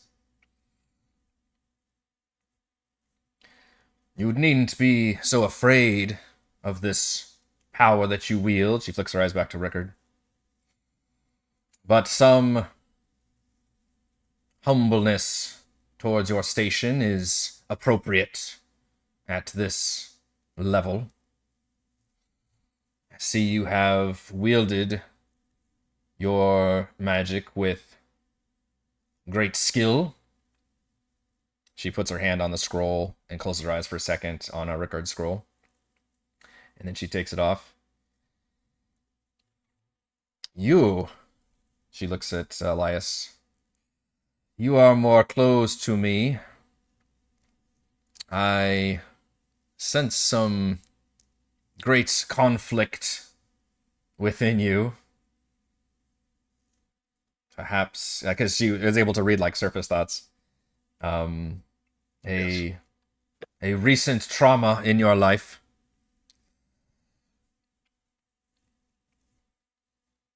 Could push you towards extreme measures, which does not make you less of a mage. It should be noted. Only your responsibility toward using that magic, whether to serve yourself or others, is of importance here.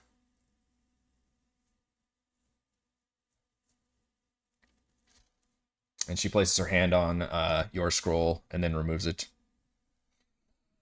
Neither of you opened your scrolls. That was part of the test. Yes, I would predict and at this point recommend the red robes for both of you so far.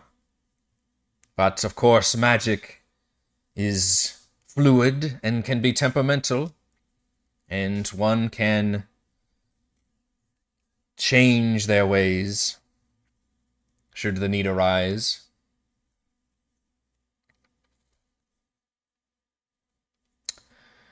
I can agree to move your process along. I do have one final question, though, for each of you. She looks at Rickard first. If you were to lose all of your magic, what would you do? Would you join this knighthood that so cast you aside because you showed a little bit of difference? No. I would probably continue soldiering in some fashion, but I would seek the magic again to find another way. A natural-born warrior, and one that would not accept an arcaneless fate. She kind of nods approvingly. And you, where would you be without your godly given talents.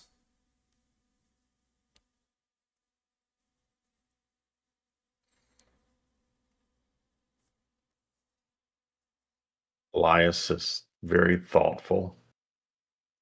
He's never thought about not being connected to the weave. Kind of as a precursor in comparison to Rickard's robes.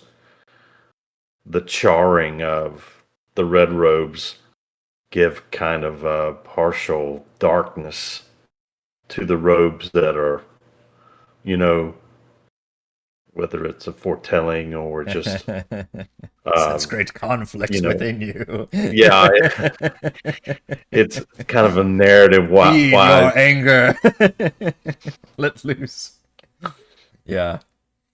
says, I would have gone harder with that, but she was not able to probe into your emotions and stuff, so she Right. only didn't quite get to know all that.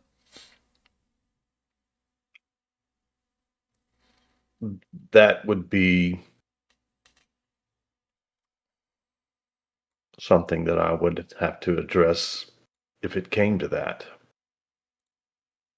My understanding in my study, it's very rare for an individual to lose their connection to their god. Unlike divine magic that has only recently come back into the world. Arcane magic has She fully been- scoffs at that, because that is not a thing that's very well... You've witnessed this, but 99% of the rest of the world is not. I would assume that she would recognize that from being in, connection to the magic and to New Atari. The moons still operate, and arcane magic still exists, but ever since the cataclysm, most people have disregarded the gods' involvement in basically everything. Mages might say something like maybe there's some lingering arcane energy or something, but even they recognize, for the most part, that the gods have at least been silent this whole time. But doesn't mean a lot of people still don't have faith. I mean, the Sisters of Magic have not failed us yet.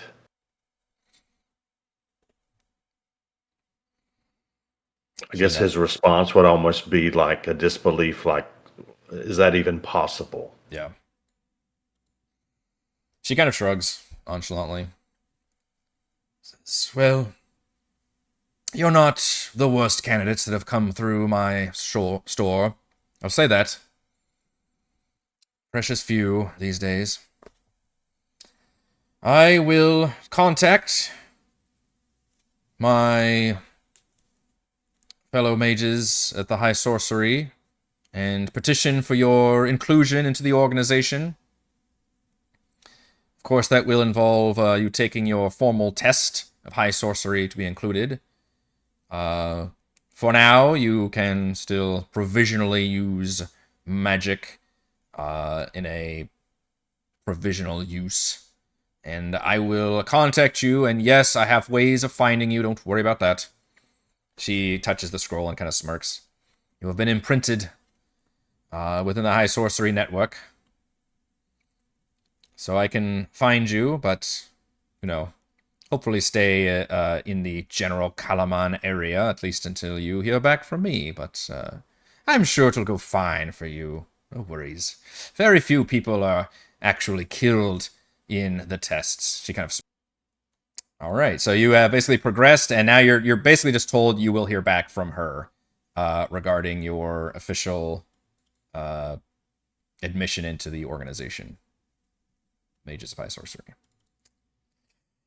With that, as you all are bumming around town, why don't we actually take a break here in a very roleplay heavy episode, and we will come back in about 10 minutes.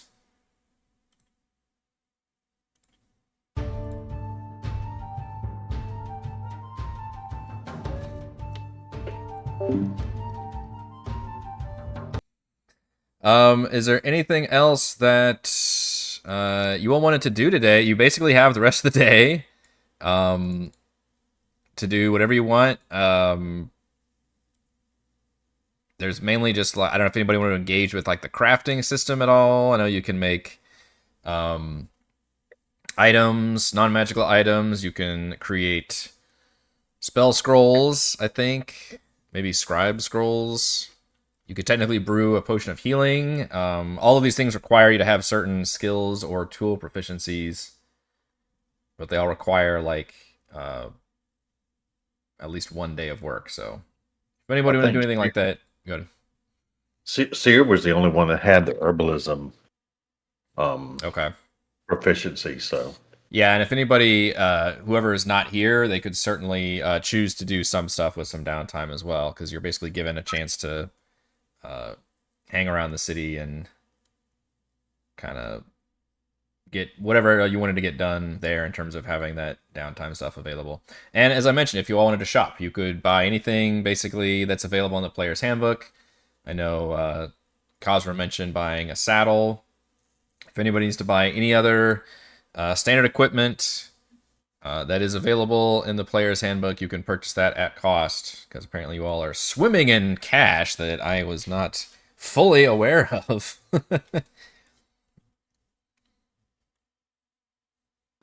Yeah, whatever Korl and Elyas and Kazra wanted from my family's place, that will be no charge to them. That will be something taken care of on the family time.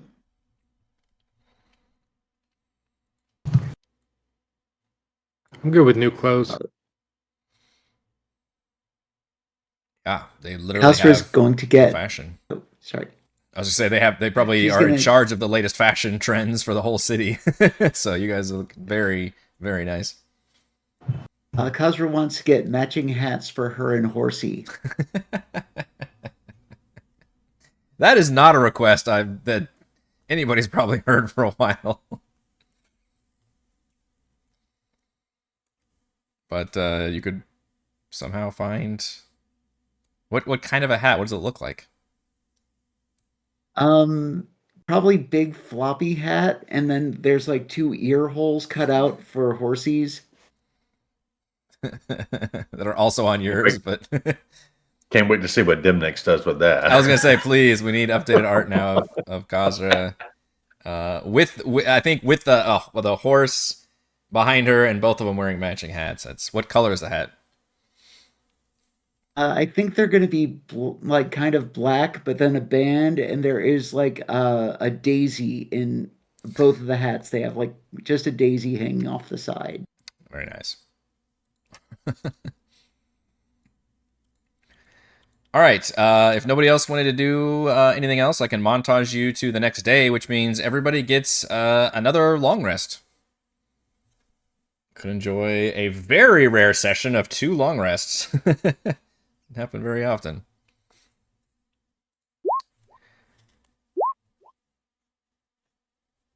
Some of you did cast spells though, so that's that you get those back. All right, so the next morning. So I guess I should mention, do you all accept lodging at Castle Kalaman? You don't technically have to, but that's generally where all the military is stationed there. Excuse me, they have lodgings. It's a giant castle, multiple floors. And there's a huge like barracks area in there with also some more private rooms. But you do realize if you wanted to have nicer living quarters, you could probably find that at an inn somewhere if you purchase like the better room at the inn. But it's entirely up to you. I want to go to an inn, get drunk, sleep there. In that order. Yeah, Korl, this is probably your kind of hangout here in the city. Like Vogler was fine, but you get a lot of fun in Kalaman for sure. In fact, there is at least one inn that's pretty popular with soldiers as well. What was the name of it? It's called the Steady Beacon. It's got a fish-focused menu, modest lodging, and its decor features the broken weapons of defeated bandits.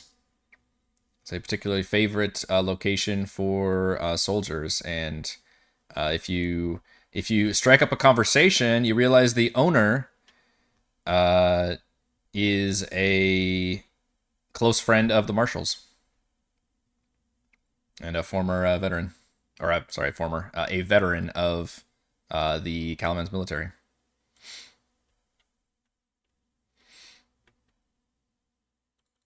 All right, the next morning, you all head to Castle Kalaman and to Marshal Vendry's office. And at this point, it's old hat for you to know your way around and get there. After waiting outside, an aide escorts you inside. The office holds little more than a desk heaped with documents, shelves filled with rolled scrolls, and a board on which is pinned a map of the surrounding province of Nightland. And Vendry stands as you enter.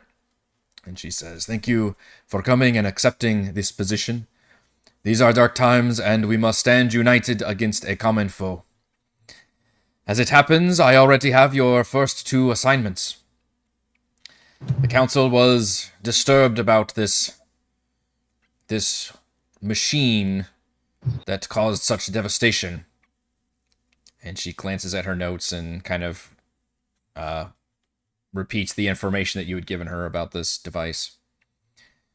"We know of a somewhat famous inventor, a gnome, of course, by the name of Tatina Rukoldust. She lives by herself about 12 or 15 miles south of the city.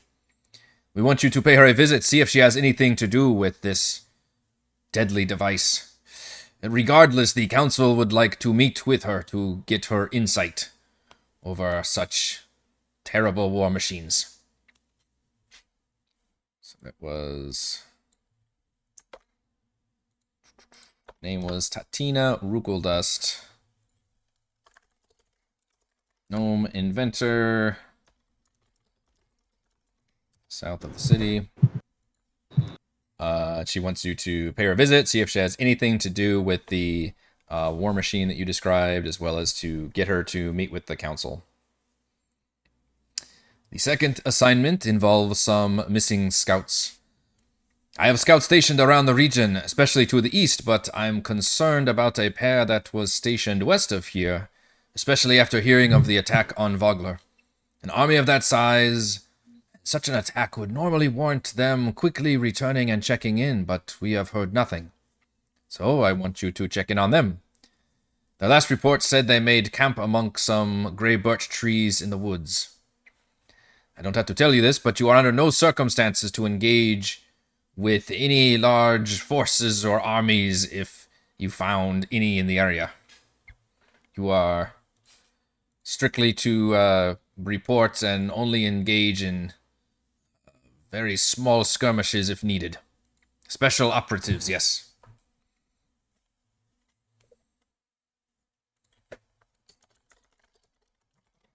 Missing scouts. West of the city. How long have the scouts been gone?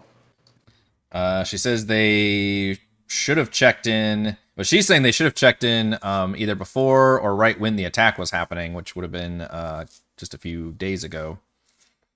But she said their last message was, we'll say like 2 days before the attacks. Maybe was that 4 or 5 days ago?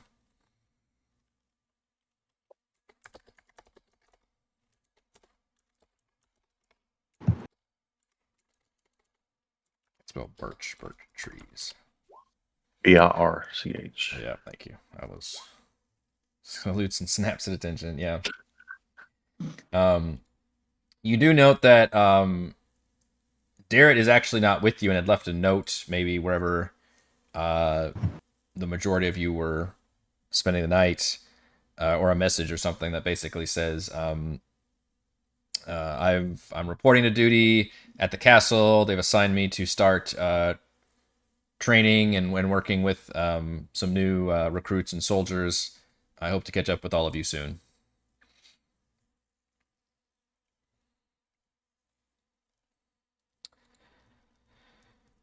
She will also pay you all 10 gold pieces. Your advance for the week. And she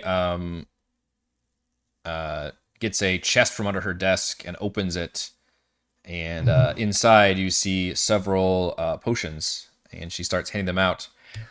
She said, "This is not normally standard equipment that we provide, but we do have some for critically important uses. And I have a feeling you all will get more use out of this than most." And you all gain a potion of healing.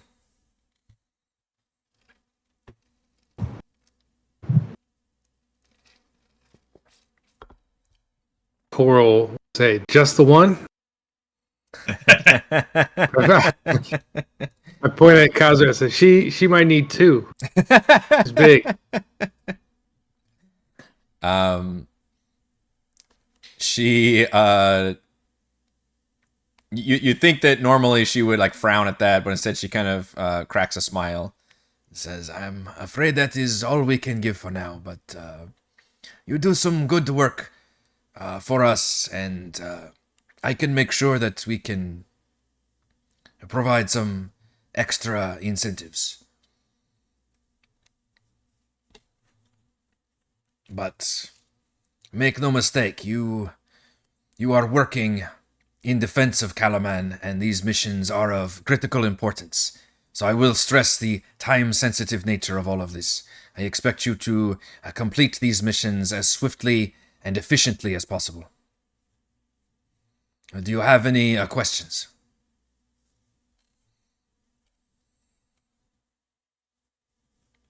Which would you prefer to be done first?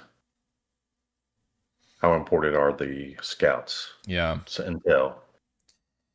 She nods and says, I am, at the moment, most concerned about the scouts' general safety. If something has happened to them, then they should be the one to first approach. I don't expect there to be any nefarious goings-on at the Rukeldust workshop home place. But I cannot tell with these gnomes. So I would probably recommend the scouts first. Should be... Maybe we should Good. take Darrett with us. Continuous. Do you mention that to the marshal? Yeah. Yeah. She says, I have thought of these, but Darrett's skills have been particularly useful for training here at the castle. I know he is a friend to you all.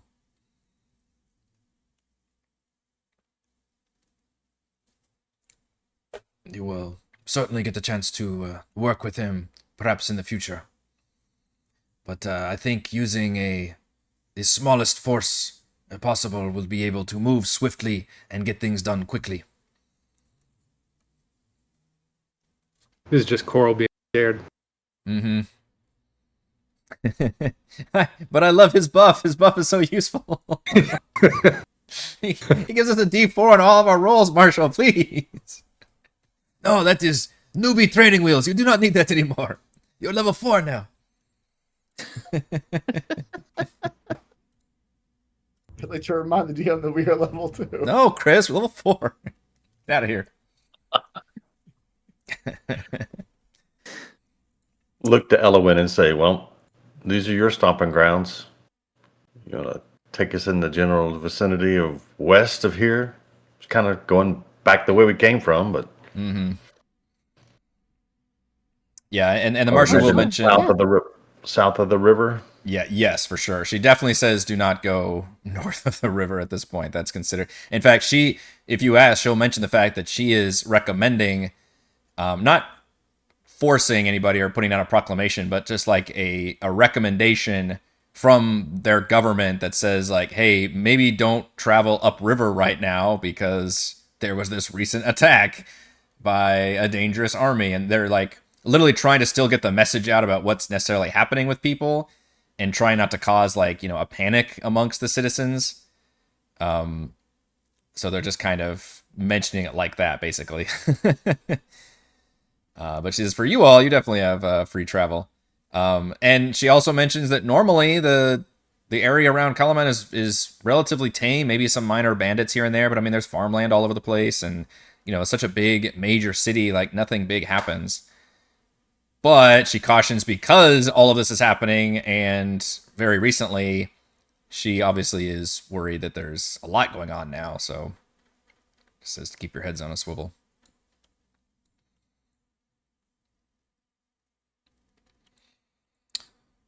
Marshall, before we go, you know, yesterday you all were talking about, Lord Baccharis and his son and how he's just so wonderful.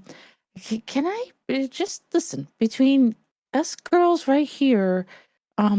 He should be like mopping the floors somewhere. Rickard just kind of scared him just by saying like boo, and he's kind of like a smaller, like weaselly version of his dad. I wouldn't leave him in charge of anything on his own. She maintains a very careful, neutral composure, and says very flatly, says, it is not my place to comment on any of the council members or their, what would Lord Baccharis be? Or any nobility and invitations into the castle. You can take up any of your concerns with the governor, but I would be careful about inserting yourself into the politics of the city. Oh, I don't give a shit about the politics. I just want to make sure that you're not going to get stabbed in the back. That's all. You seem like a nice lady. At that, you finally see her demeanor kind of crack a little bit, and a smile kind of creeps upon her face. She says, I appreciate your concern, but you will note that I am always armed everywhere I go. Me too.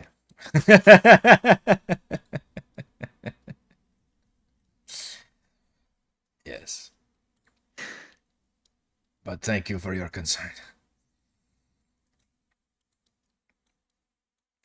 All right, you all can head out of the city.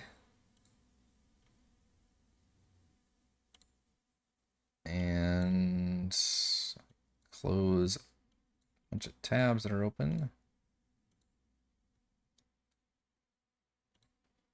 Enjoy. I asked Ella if she is familiar with these gray birch trees.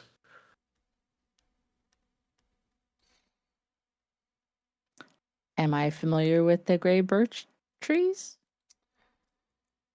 They mentioned, the big black square that says missing scouts on the map. Yeah, it's pretty far. Like, this is every so if you guys are on the Hex kind of world map, right, or sort of a in between map, I guess, in Kalaman. Each of these Hex is about 6 miles.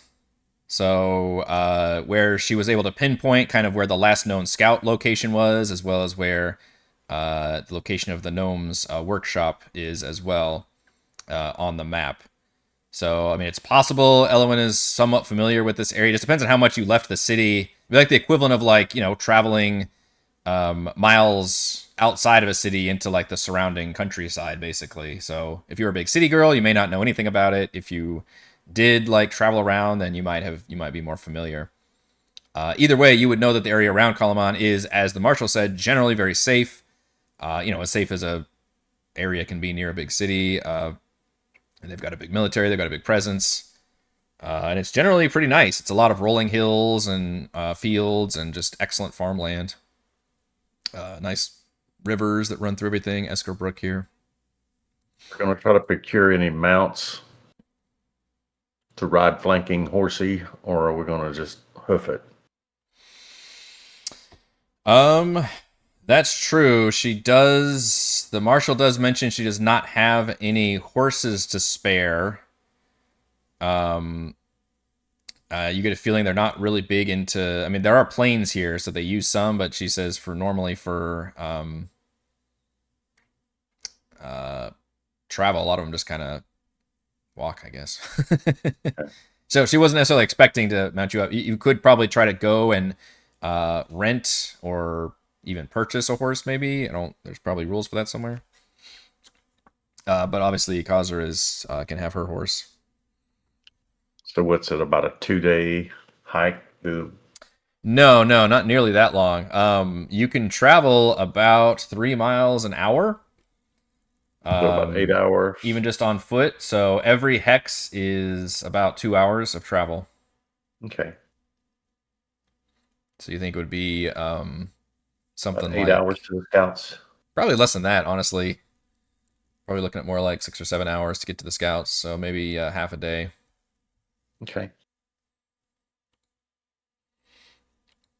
And it's not, necessarily wild and untamed. It's, pretty calm. Like I said, picturesque farmlands. There's numerous bridges that can cross the river here that you can find, trails.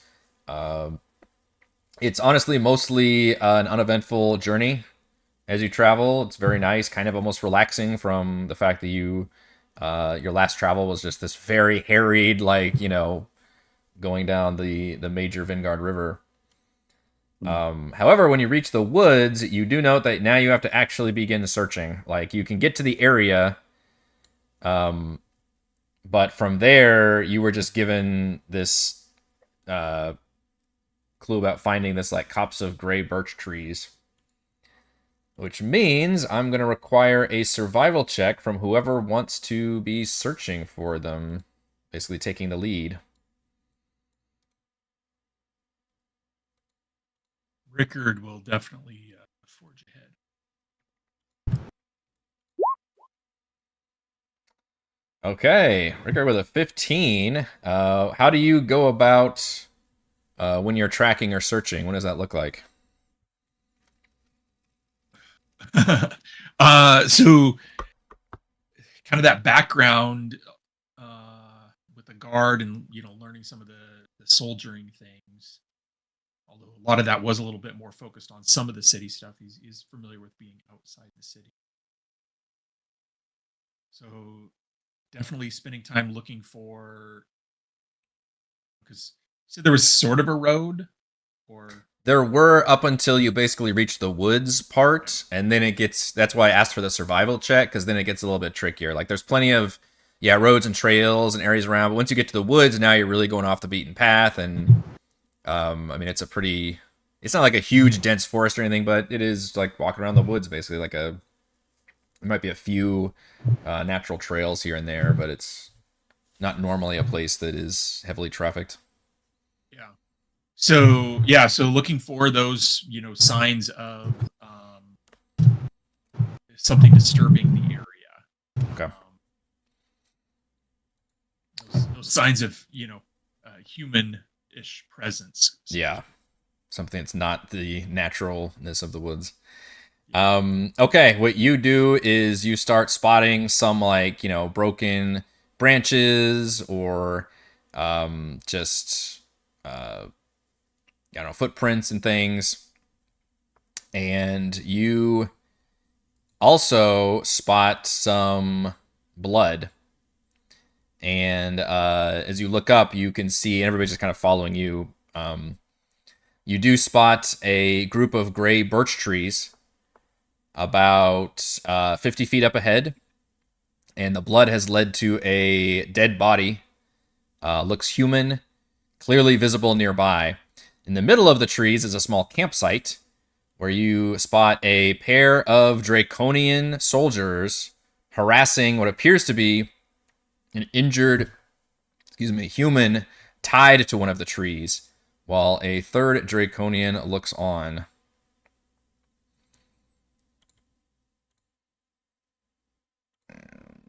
have you all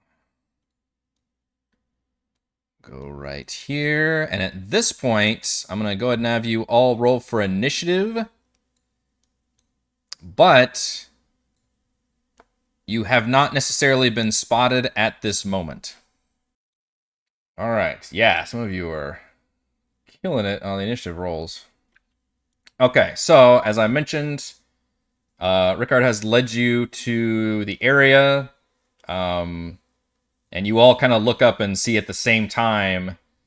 You can see the trees, you can see the body, and you see the situation of several what you recognize as the familiar kind of draconian shock troopers.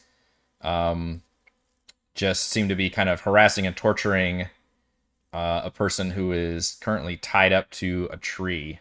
They have not spotted you at the moment, but basically if you don't want them to spot you, you imagine you'd probably have to take an actual, like, stealth action. I'm going to go and start the battle music. As we start off with Kazra, who we know is known for her stealth, gets to respond first to coming across this situation. Okay, she whispers to everyone, okay, what should I do?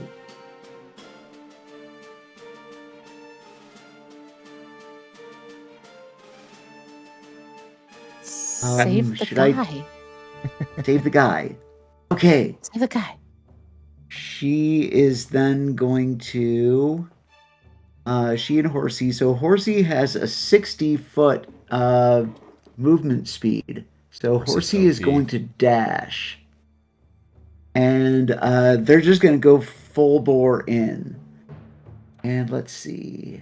If I did this right, 60 should be...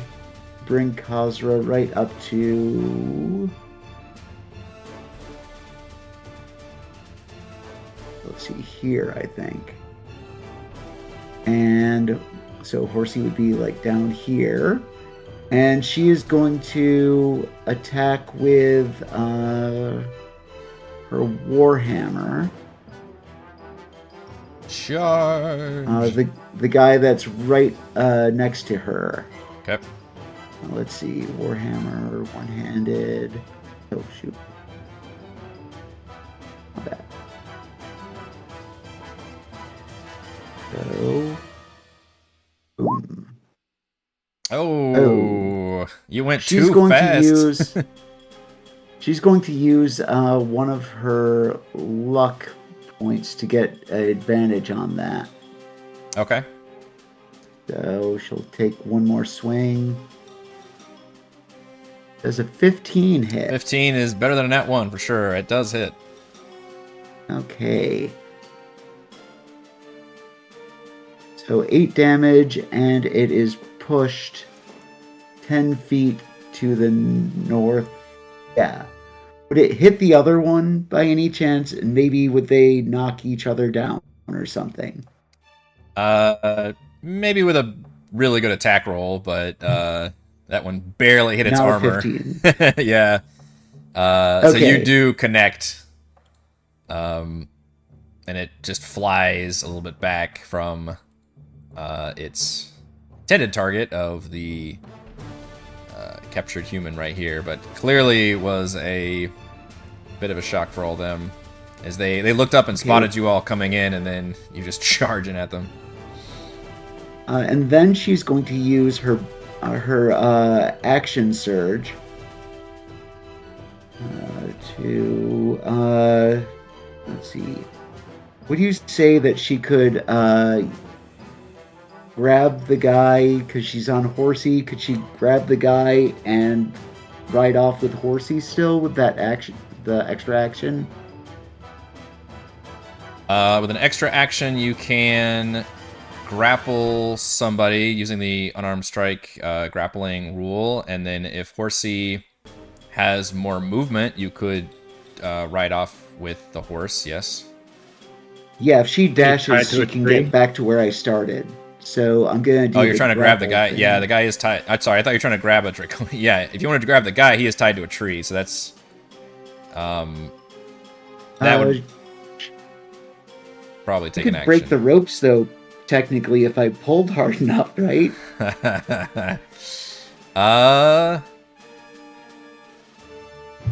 So instead of doing a grapple check, yeah, we'll do an athletics check. I would say this is going to be difficult because you're trying to both break the ropes and grab them in one fluid motion.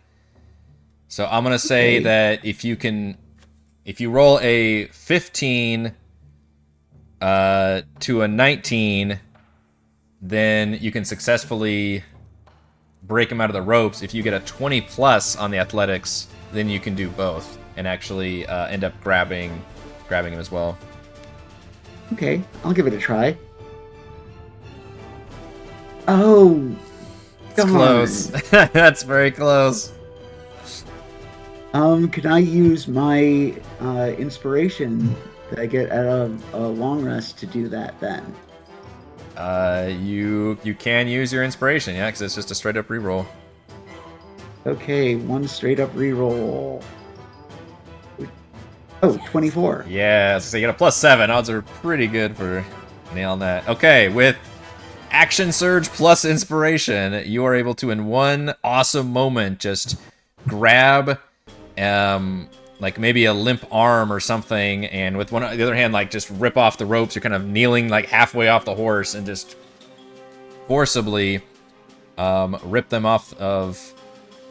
A horse? And then we should be able to get right back to here with another 60 feet of movement. I will allow it, but number 2 here is going to take an attack of opportunity on you. Okay. Just because you were in that general area, and let's see if we can do. Let's see. Yeah. 15. Probably not that going to is a hit the miss. tanky warrior woman. Yep. Nope. That misses. All right. That was a hell of a turn. It was almost before they're able to realize what's going on. You managed to snatch that person, which does seem to have the tattered emblems of the Kalaman military. Does appear to be barely conscious, like very, very wounded. Not necessarily unconscious, probably like just absolutely near unconsciousness. All right, Elyas. Okay, Elyas is going to move forward, grab this guy, and use his healer feat, and is going to use one charge on his healer's kit. So it's either going to be like a spare the dying, or he gets to roll a hit die +2 for hit points back. Okay. Why don't you roll? What's the roll? What's your bonus? Roll a 1d8 +2.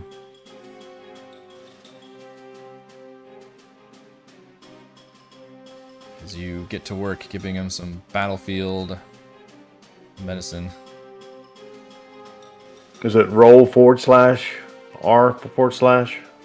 /R space 1d8 +2. Or I think there's I forget what the buttons you can press also. There you go. Damn, max healing. Nice. All right, well, suddenly you're just able to absolutely give this guy the best healing he possibly could have. And eyes kind of light up and nods. Says, huh. And I assume you guys are wearing the emblems somewhat. You're kind of like you don't have cop uniforms, but you're like the detectives who have like the thing on the chain that they can, you know, be like, yeah, I'm a cop. is the equivalent of what you guys have. You can choose to either have it on your thing or you can wear it like a necklace or something. But you have something that you can have that designates you as part of the Kalaman military. And assuming he sees that on somebody, he'll be like, yes. Thank you. Slap him and we're like, we're from Vogler, get up.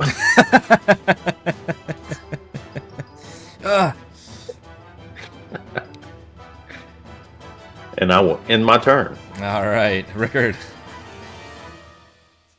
All right. I'm not used to having players that Is- prioritize the lives of others. This is. We got to have somebody replace Darrett though. you're the new Darrett. Wake up, damn it! I hope you've got a good buff, or we're sending you back to the Draconians. Where's your brother Daryl? We've already got your whole family worked out. All right. Rickard's gonna run forward, like with kind of shield and axe ready, and kind of push out with his axe and fire a bolt of fire. Yeah, 23 is definitely gonna hit. You want to shoot at number 1 is injured. Yeah, shooting number 1, the nearest one. Okay. Takes a full fire in the face and just absolutely singes. You can see the flesh bubbling somewhat, but it does scream and appear to still be up, but it is very heavily wounded. Nice. That'll do it for me. Rickard, what is your passive perception, pray tell? 13. Okay. You are utterly shocked when the tree above you shakes suddenly and another Draconian glides down. This one a bit larger with more different frills on its horns and wielding those double daggers that you've seen other ones wield before. And drops down with its daggers out, giving it advantage for the surprise attack. Oh, can I switch? I'm going to be fancy and switch to the... There it is. Alright.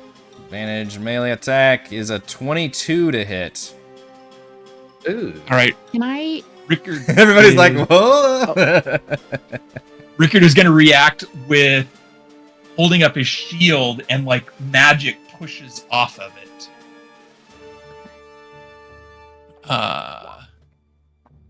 Okay. Do you carry a normal shield and the magic enhances it, or do you just have the shield spell just appear? So he has a shield, but this is that thing where like he pushes the magic through it, sort of, and it kind of creates that little bit of a bubble of extra protection. What does that make your AC now? A 24. Wow. Okay. Whoa. Yeah, this creature comes down with its dagger, like absolute deadly, aimed at your face, and you hit up that shield. You can feel it, that dagger, like coming through anyway, and then that's when your magic like lights up and kind of blocks that blow. Captain America, that hoe. Yeah, it snarls and then tries to reach in for a second attack. This one does not have advantage, however. Oh, and it is completely dismayed by your defenses. Rolling a nat 1, nearly drops its daggers. Curse me having to surprise attack the most defensive amongst you. Alright, next we've got one of these Draconians who will bark out and has to charge forward. 5, 10, 15, 20, 25, 30, 10, 15, 20, 25. This one dashes forward. Not quite realizing that there's so many of you there. Basically, probably doesn't even see Korl and Ellowyn. But that's all I can do on his turn, is dashes. Ellowyn. Okay, I think as I see the one fly down towards Rickard, and then this one come barrel-assing toward us, I think I'm gonna just yell no, and kind of put my book out in front of me in like a defensive manner. And as I do that, I'm going to cast Guiding Bolt at him. Okay. And it does not use a spell slot because that's my free casting of it. 13. Okay, you yell out, but you can feel because you're doing it under duress. Usually the magic does flow, and this one obviously does appear, but it goes wide just barely and hits the tree. Unless it doesn't. I'm gonna use my inspiration. To try Okay, again. you feel everything go in Because slow this- motion yeah. for a moment. You enter bolt time. Let's try again. Jesus, Mary, and Joseph. Hey, you know what? You found their AC because 14 does hit. Sweet. Okay. So it takes 17 points of radiant damage. Oh my goodness. Okay, that bolt nearly destroys it in one blast as it's forced to like shield its eyes, and its skin kind of glows for a moment. And it just kind of tries to wave it away with its sword. It's still standing, but like the other one, it is absolutely near death. I'm gonna use some of my movement, I think. I'm gonna kind of go up around here and kind of hide behind this tree. Okay. And that's the end of my turn. Draconian, I think, can reach Rickard. 5, 10, 15, 20, 25, 30. Although your shield lasts for, I think, the whole, till your next turn, right?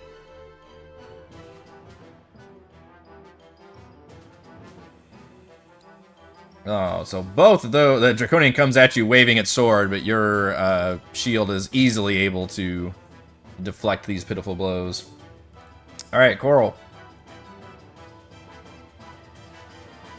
All right. I will hold him off, Rickard.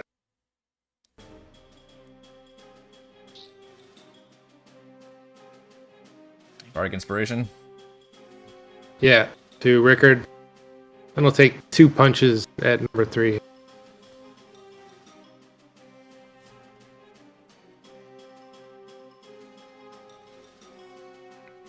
Number 1 does not hit. Number 2 definitely connects. I'm gonna use my inspiration. Number 1.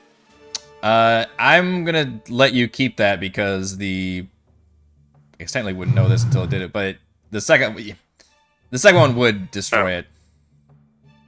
Okay.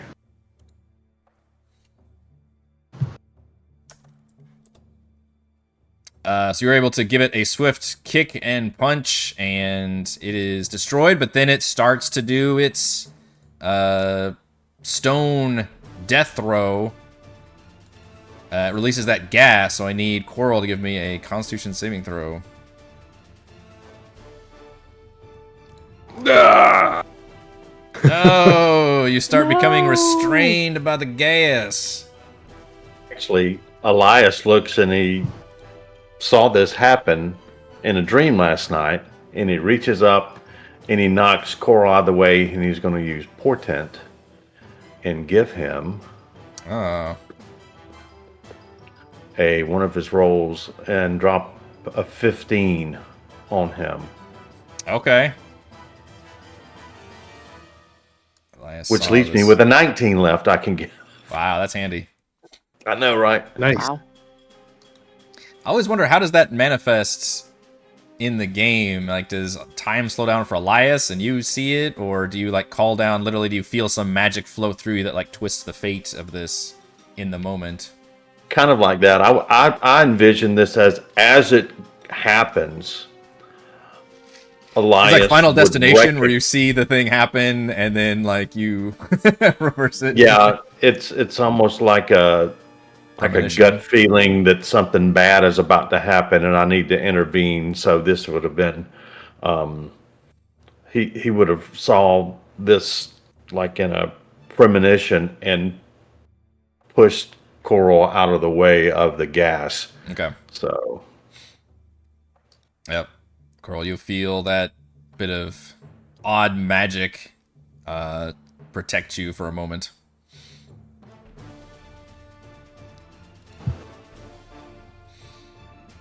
All right, this Look fire. out, Korl! We'll also run up on Rickard, and we'll see if it's any luckier. I don't think they can hit your AC at that point. Like, you've gone into super defensive mode. All right, Kazra is first. For round 2. Okay. I could roll initiative for the scout. He is currently unarmed, but he has been healed. He's obviously wanting to chat with you all. He's got a little exclamation point above his head, but he also knows you guys are in the middle of a battle, so... Kazra's just gonna drop him to the ground next to Elyas, and she is going to go back to charging. And let's see if I can do this. Let's see. This. Yeah, that's 30 feet. And Horsey is going to be dodging this time around. Yep. And she is going to actually take a swipe with her hammer again against that the one that jumped out of the tree. Mhm. I forgot completely first round that she has her new feat, mounted combatant. So she has advantage on attack rolls against unmounted creatures within 5 feet of your mount. Oh, wow. So she is going to have advantage against that guy. Let's see. Advantage and 17. Your that mounted commander probably definitely hits. helps you there. Yeah, 17 does hit. Okay. So 10 damage, and it's knocked 10 feet back. Okay. Scrolling And backwards. see, she doesn't really have anything to use her bonus action on right now, so she's just going to make sure that she stays next to Rickard within 5 feet of him. Actually, Horsey and her will move up to here. And yeah, that's her turn. All right, Elyas. Elyas is going to cast Luna Divari, and 3 pop images of him pops into existence around him, and kind of undulating, and it's like there's some shimmering lights, and it's hard. It almost looks like Elyas like changes places with these 3 different, and you can't really tell who's who, and he will move forward. 15, 20. Oops. That's not what fire. I'm doing. Let me Bolts of get my fire. let me get my hand over here. I think that's what it is, yeah. Oop. Now. 5, 10, 15, 20. 30. He's gonna move over here, moving towards the down scout that's on the ground, and that will be his turn.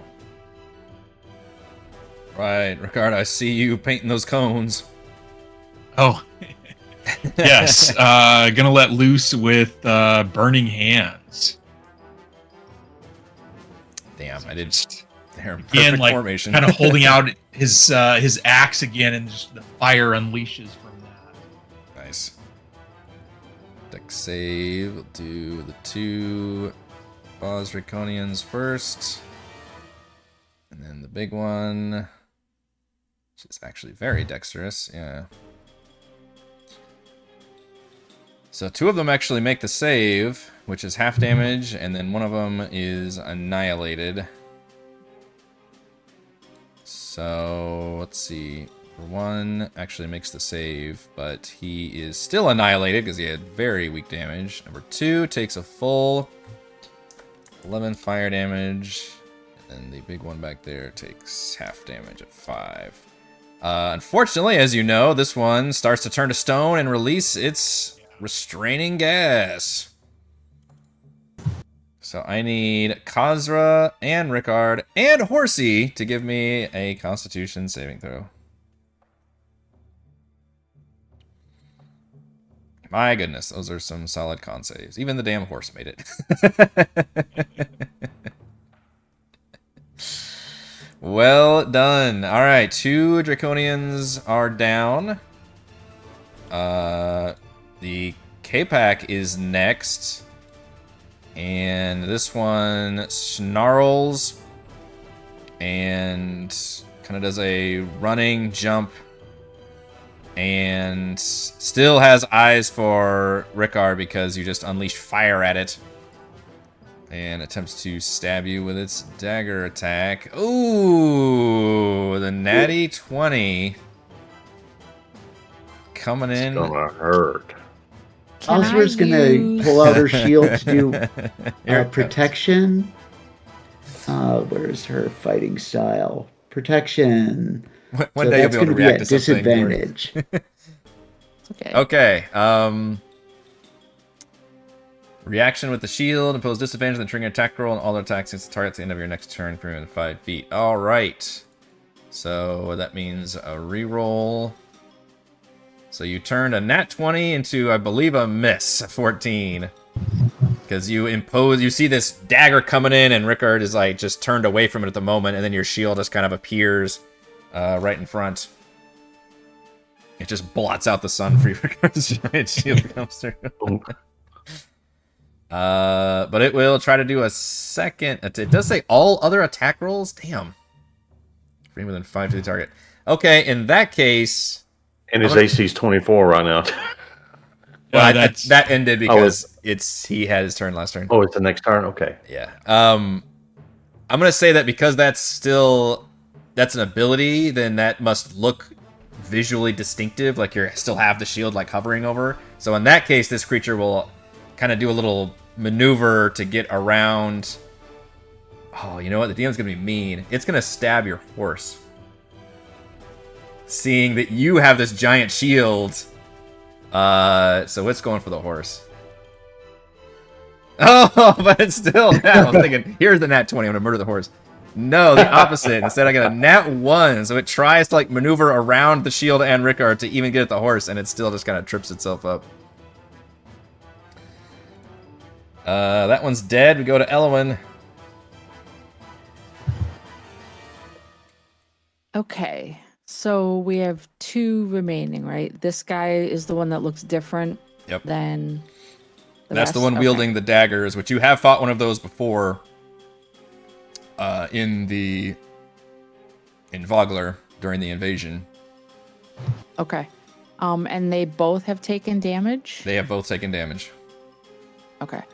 I'm going to focus my attention on this one because I just saw it stab at a completely defenseless horse. That horse and is I'm OP. going to look at it and say, why don't you pick on someone your own size? And I'm going to cast Dissonant Whispers on it. That horse is canonically wearing a jaunty hat. It is not defenseless. Jaunty hat. He has to make a Wisdom save, DC 14. Ooh, God. And yet randomly rolls really, really well. It just turns and snarls angrily at you, Ellowyn. It does take half damage on a save, though. So give me those damage. So what, 6? 6 damage, yeah. 6 on a save, yeah. Alright, it is bloodied. It's been taking some damage. But it has been making all the saves so far.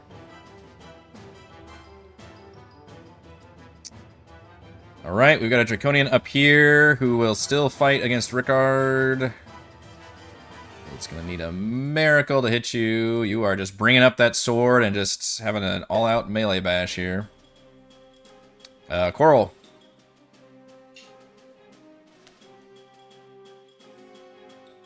Gonna run up here. I will throw a dagger at. Wow, we didn't know you could do Ugh. that. Well, maybe you can't do that. You rolled a 3. Yeah. It lodges dramatically in a tree. If I do, I still have my inspiration. Use it now. If you have inspiration, you could use that now, yeah.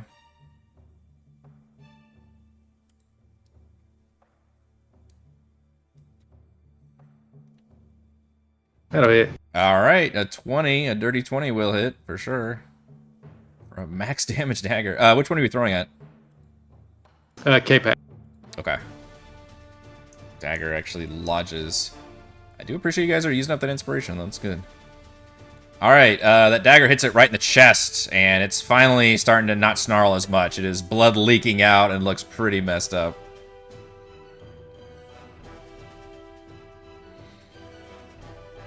And that's it. Okay, that one is dead. We go up to Kazra.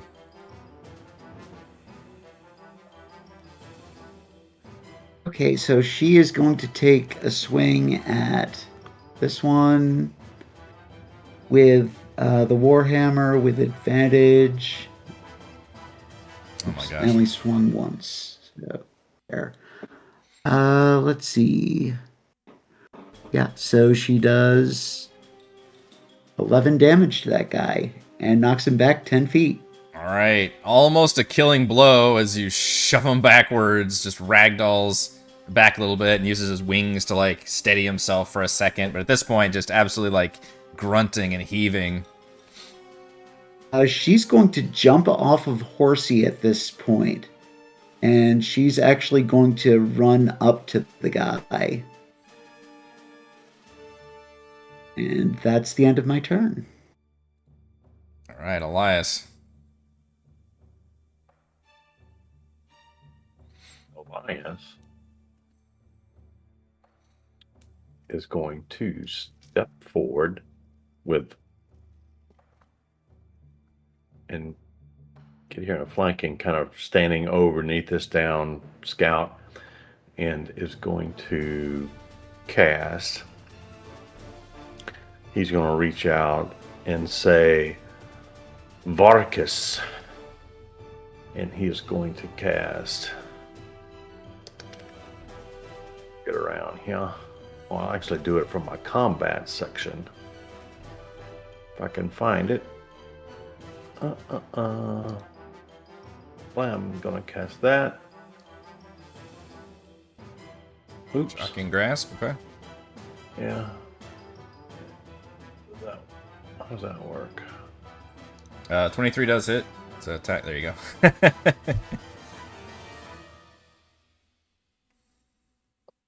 Womp, womp, womp.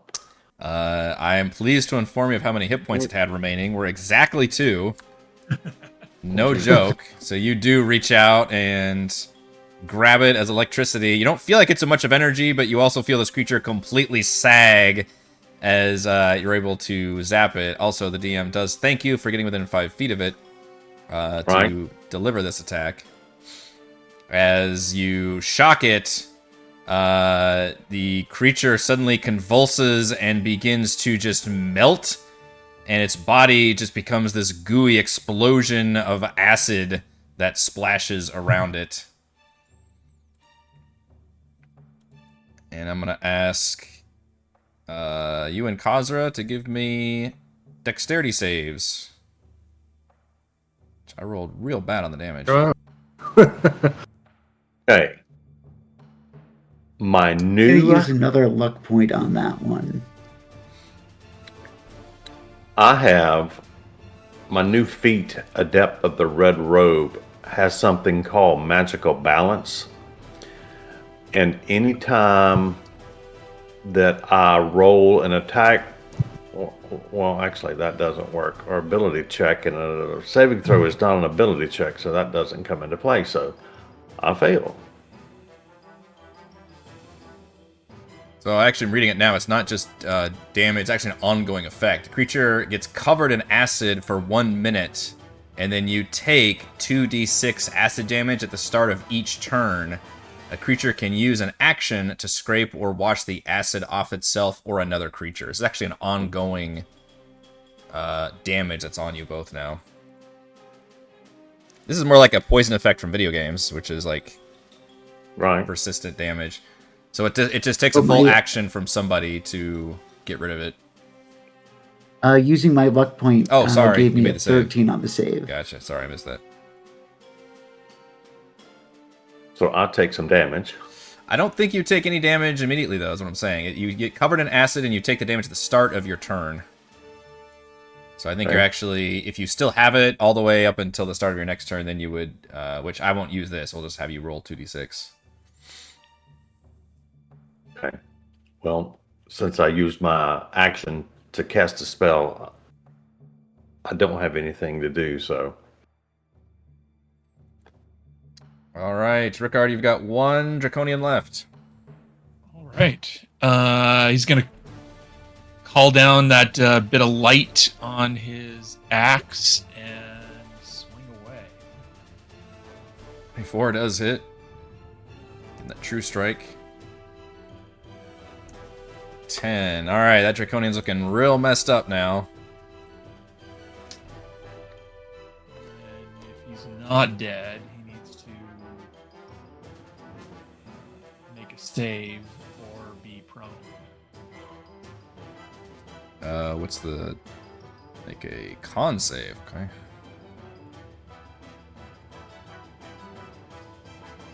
Okay. True strike. I think it made the save, looks like, barely. Yes. I am very thankful you... Did you write all that down yourself, or is it on there? Yeah. Nice, thank you. Alright, so it stays up, but it's got blood in its eyes, and it is certainly very heavily wounded. Go to Ellowyn. So, from my vantage point behind this tree, don't see Elyas and I don't see the Draconian. So, does that mean I technically didn't see what happened to them? You hear shit! Yeah, I was gonna say you're kind of doing the thing where you're using it for cover and popping out. I assume like an action movie. So it's Okay. entirely up to you whether or not you happen to see that immediately or not. At any case, once you do pop your head around, you would probably visually be able to tell that Elyas is covered in acid. Okay, and All over my Kazra new as well or robes. no? Oh man. Kazra saved? Yes, Did Kazra save? yes, Kazra did save. Yeah, she's got Okay. doesn't have any on her. Okay. The only thing I could think that Ellowyn could do is if she cast Mage Hand to go over and like wipe the acid off of him. It's a bit of an edge case, but I'll allow it because casting Mage Hand is also an action, and that's kind of like functionally the point here is to cause you to use an action to get rid of the acid. Yeah, I wouldn't have any intention of doing anything else. So Yeah. I will poke around the tree. I will see Elyas just covered in slime. And I've been slimed. I imagine Ellowyn would be like, "Oh my gosh, the new robe!" And as she reaches her hands out, in just frustration over that, a spectral hand appears next to Elyas and begins wiping and swiping the acid off of him. It's a pair of hands. One's got a little Windex bottle, and the other's got a rag, and just kind of goes around him. Yes, perfect. Like your first And, concern is the clothes. Also, as a DM, I really hope to muddy, destroy, hamper Elias's robes through like every like level up and iteration we have. Yeah, I can tell that. So I'm going to be spending a lot of money with my parents to We're gonna go back and buy you extra outfits, backup outfits. yeah. And I will actually hide back behind the tree. Okay. So effectively, you way. have no more acid covering you. Need a red raincoat is what I need. Yeah, it had just enough to damage the rose, but hadn't gotten to your skin yet. Family makes good stuff. All right, this Draconian will, in a last-ditch effort, still attempt to attack. Rickard is doing the tank job. At this point, I think I need a nat. All right, come on, man. You're not even trying right now. This guy is just demoralized. Korl. Put him out of his misery. Say, wow, you stink at fighting. Rude. Rude. A vicious mockery as there ever was. Oh, and you cut him right to the bone. Aw. I might be willing to let that kill him, but no, he had way more hit points than that. A single bloody tear falls down his face. Alright, Kazra. Okay, she is going to run back up onto Horsey. And then she is going to move with Horsey up here. And then attack number 2 with her Warhammer with advantage. Let's see. Is mounting and dismounting, is that just free movement? It takes half her movement to mount. Okay. So she moved 10 feet, mounted with 15 feet, so she still had 5. But 25 probably hits. Yes. 13 damage. Oh my goodness. And you knock its stony... Go ahead. Is it possible to knock it into the tree that's right there, to the tree and kind of smash it up against that? Sure, I like that. Shattering its as it perfectly timed as it starts to solidify before the gas can reach any of you.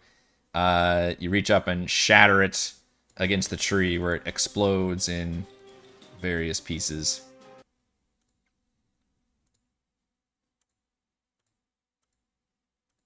And the scout kind of is feeling much better since Elyas healed him. Says, "Wow, that was incredible. Who are you people?"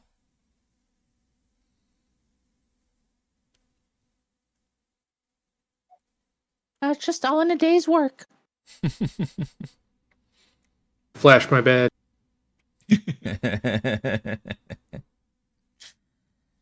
Yeah. I'm assuming this dude's dead. Once you get close and look down, you do see that he is dead. Yes. I'm getting my dad.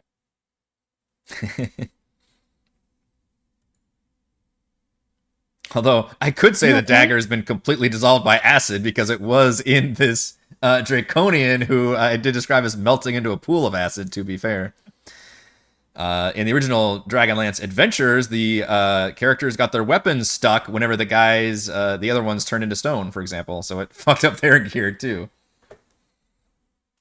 That's cool. Yeah.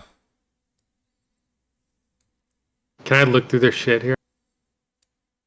You can. Is this the scout stuff? Yeah, it's been ransacked. It's got mostly rations. There's some letters and notes in there that you can tell the scouts have been writing down some information and tracking things.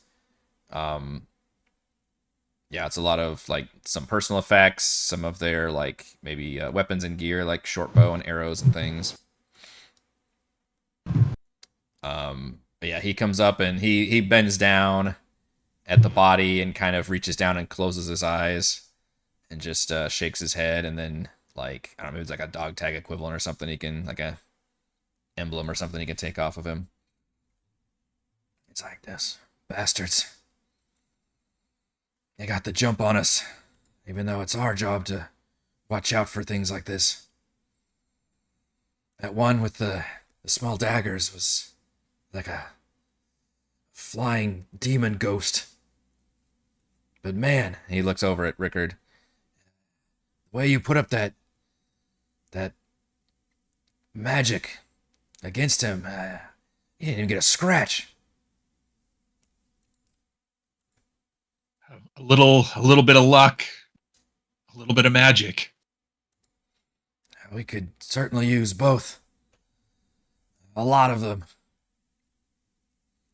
What the hell these things are, but they're starting to get more frequent around this area. So, you're what? New recruits? Were you sent for us? Yeah, we were sent for you. We're kind of newly in service at Kalaman. We saw these creatures in an entire army take out Vogler. Oh shit. Yeah, we were getting worried about that. I was ready to send out a report to Kalaman about that. We've seen this army only just recently. I don't know where the hell they came from. As far as I know, there were armies in the east. Now all of a sudden there's one as far west as Vogler. They've actually split their forces. The one that attacked Vogler, that's only half the army. The other half has been attacking communities across the Nightland area. And I've written in my report I believe they're isolating Kalaman from any potential support from the west, completely cutting the city off.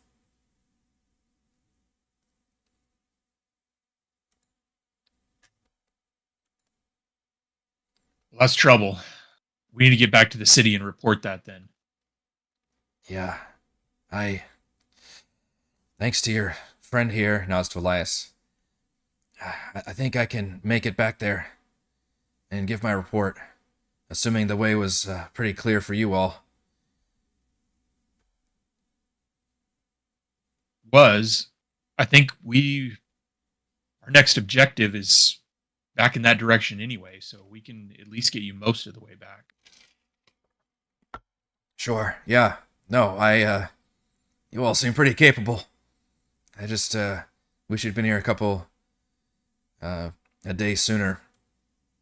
They were trying to, I don't know what they were doing. Seems like they were just having some cruel fun more than anything else. They can't speak. The common tongue. There's some intelligence there, but they didn't seem to have much initiative or drive other than just destroying and stopping us. I don't know what the hell these things are. But they're definitely part of the army. We gotta watch ourselves.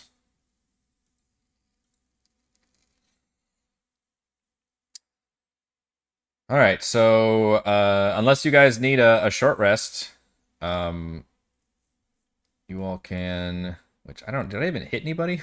I don't think anybody took any damage. That was an impressive outing.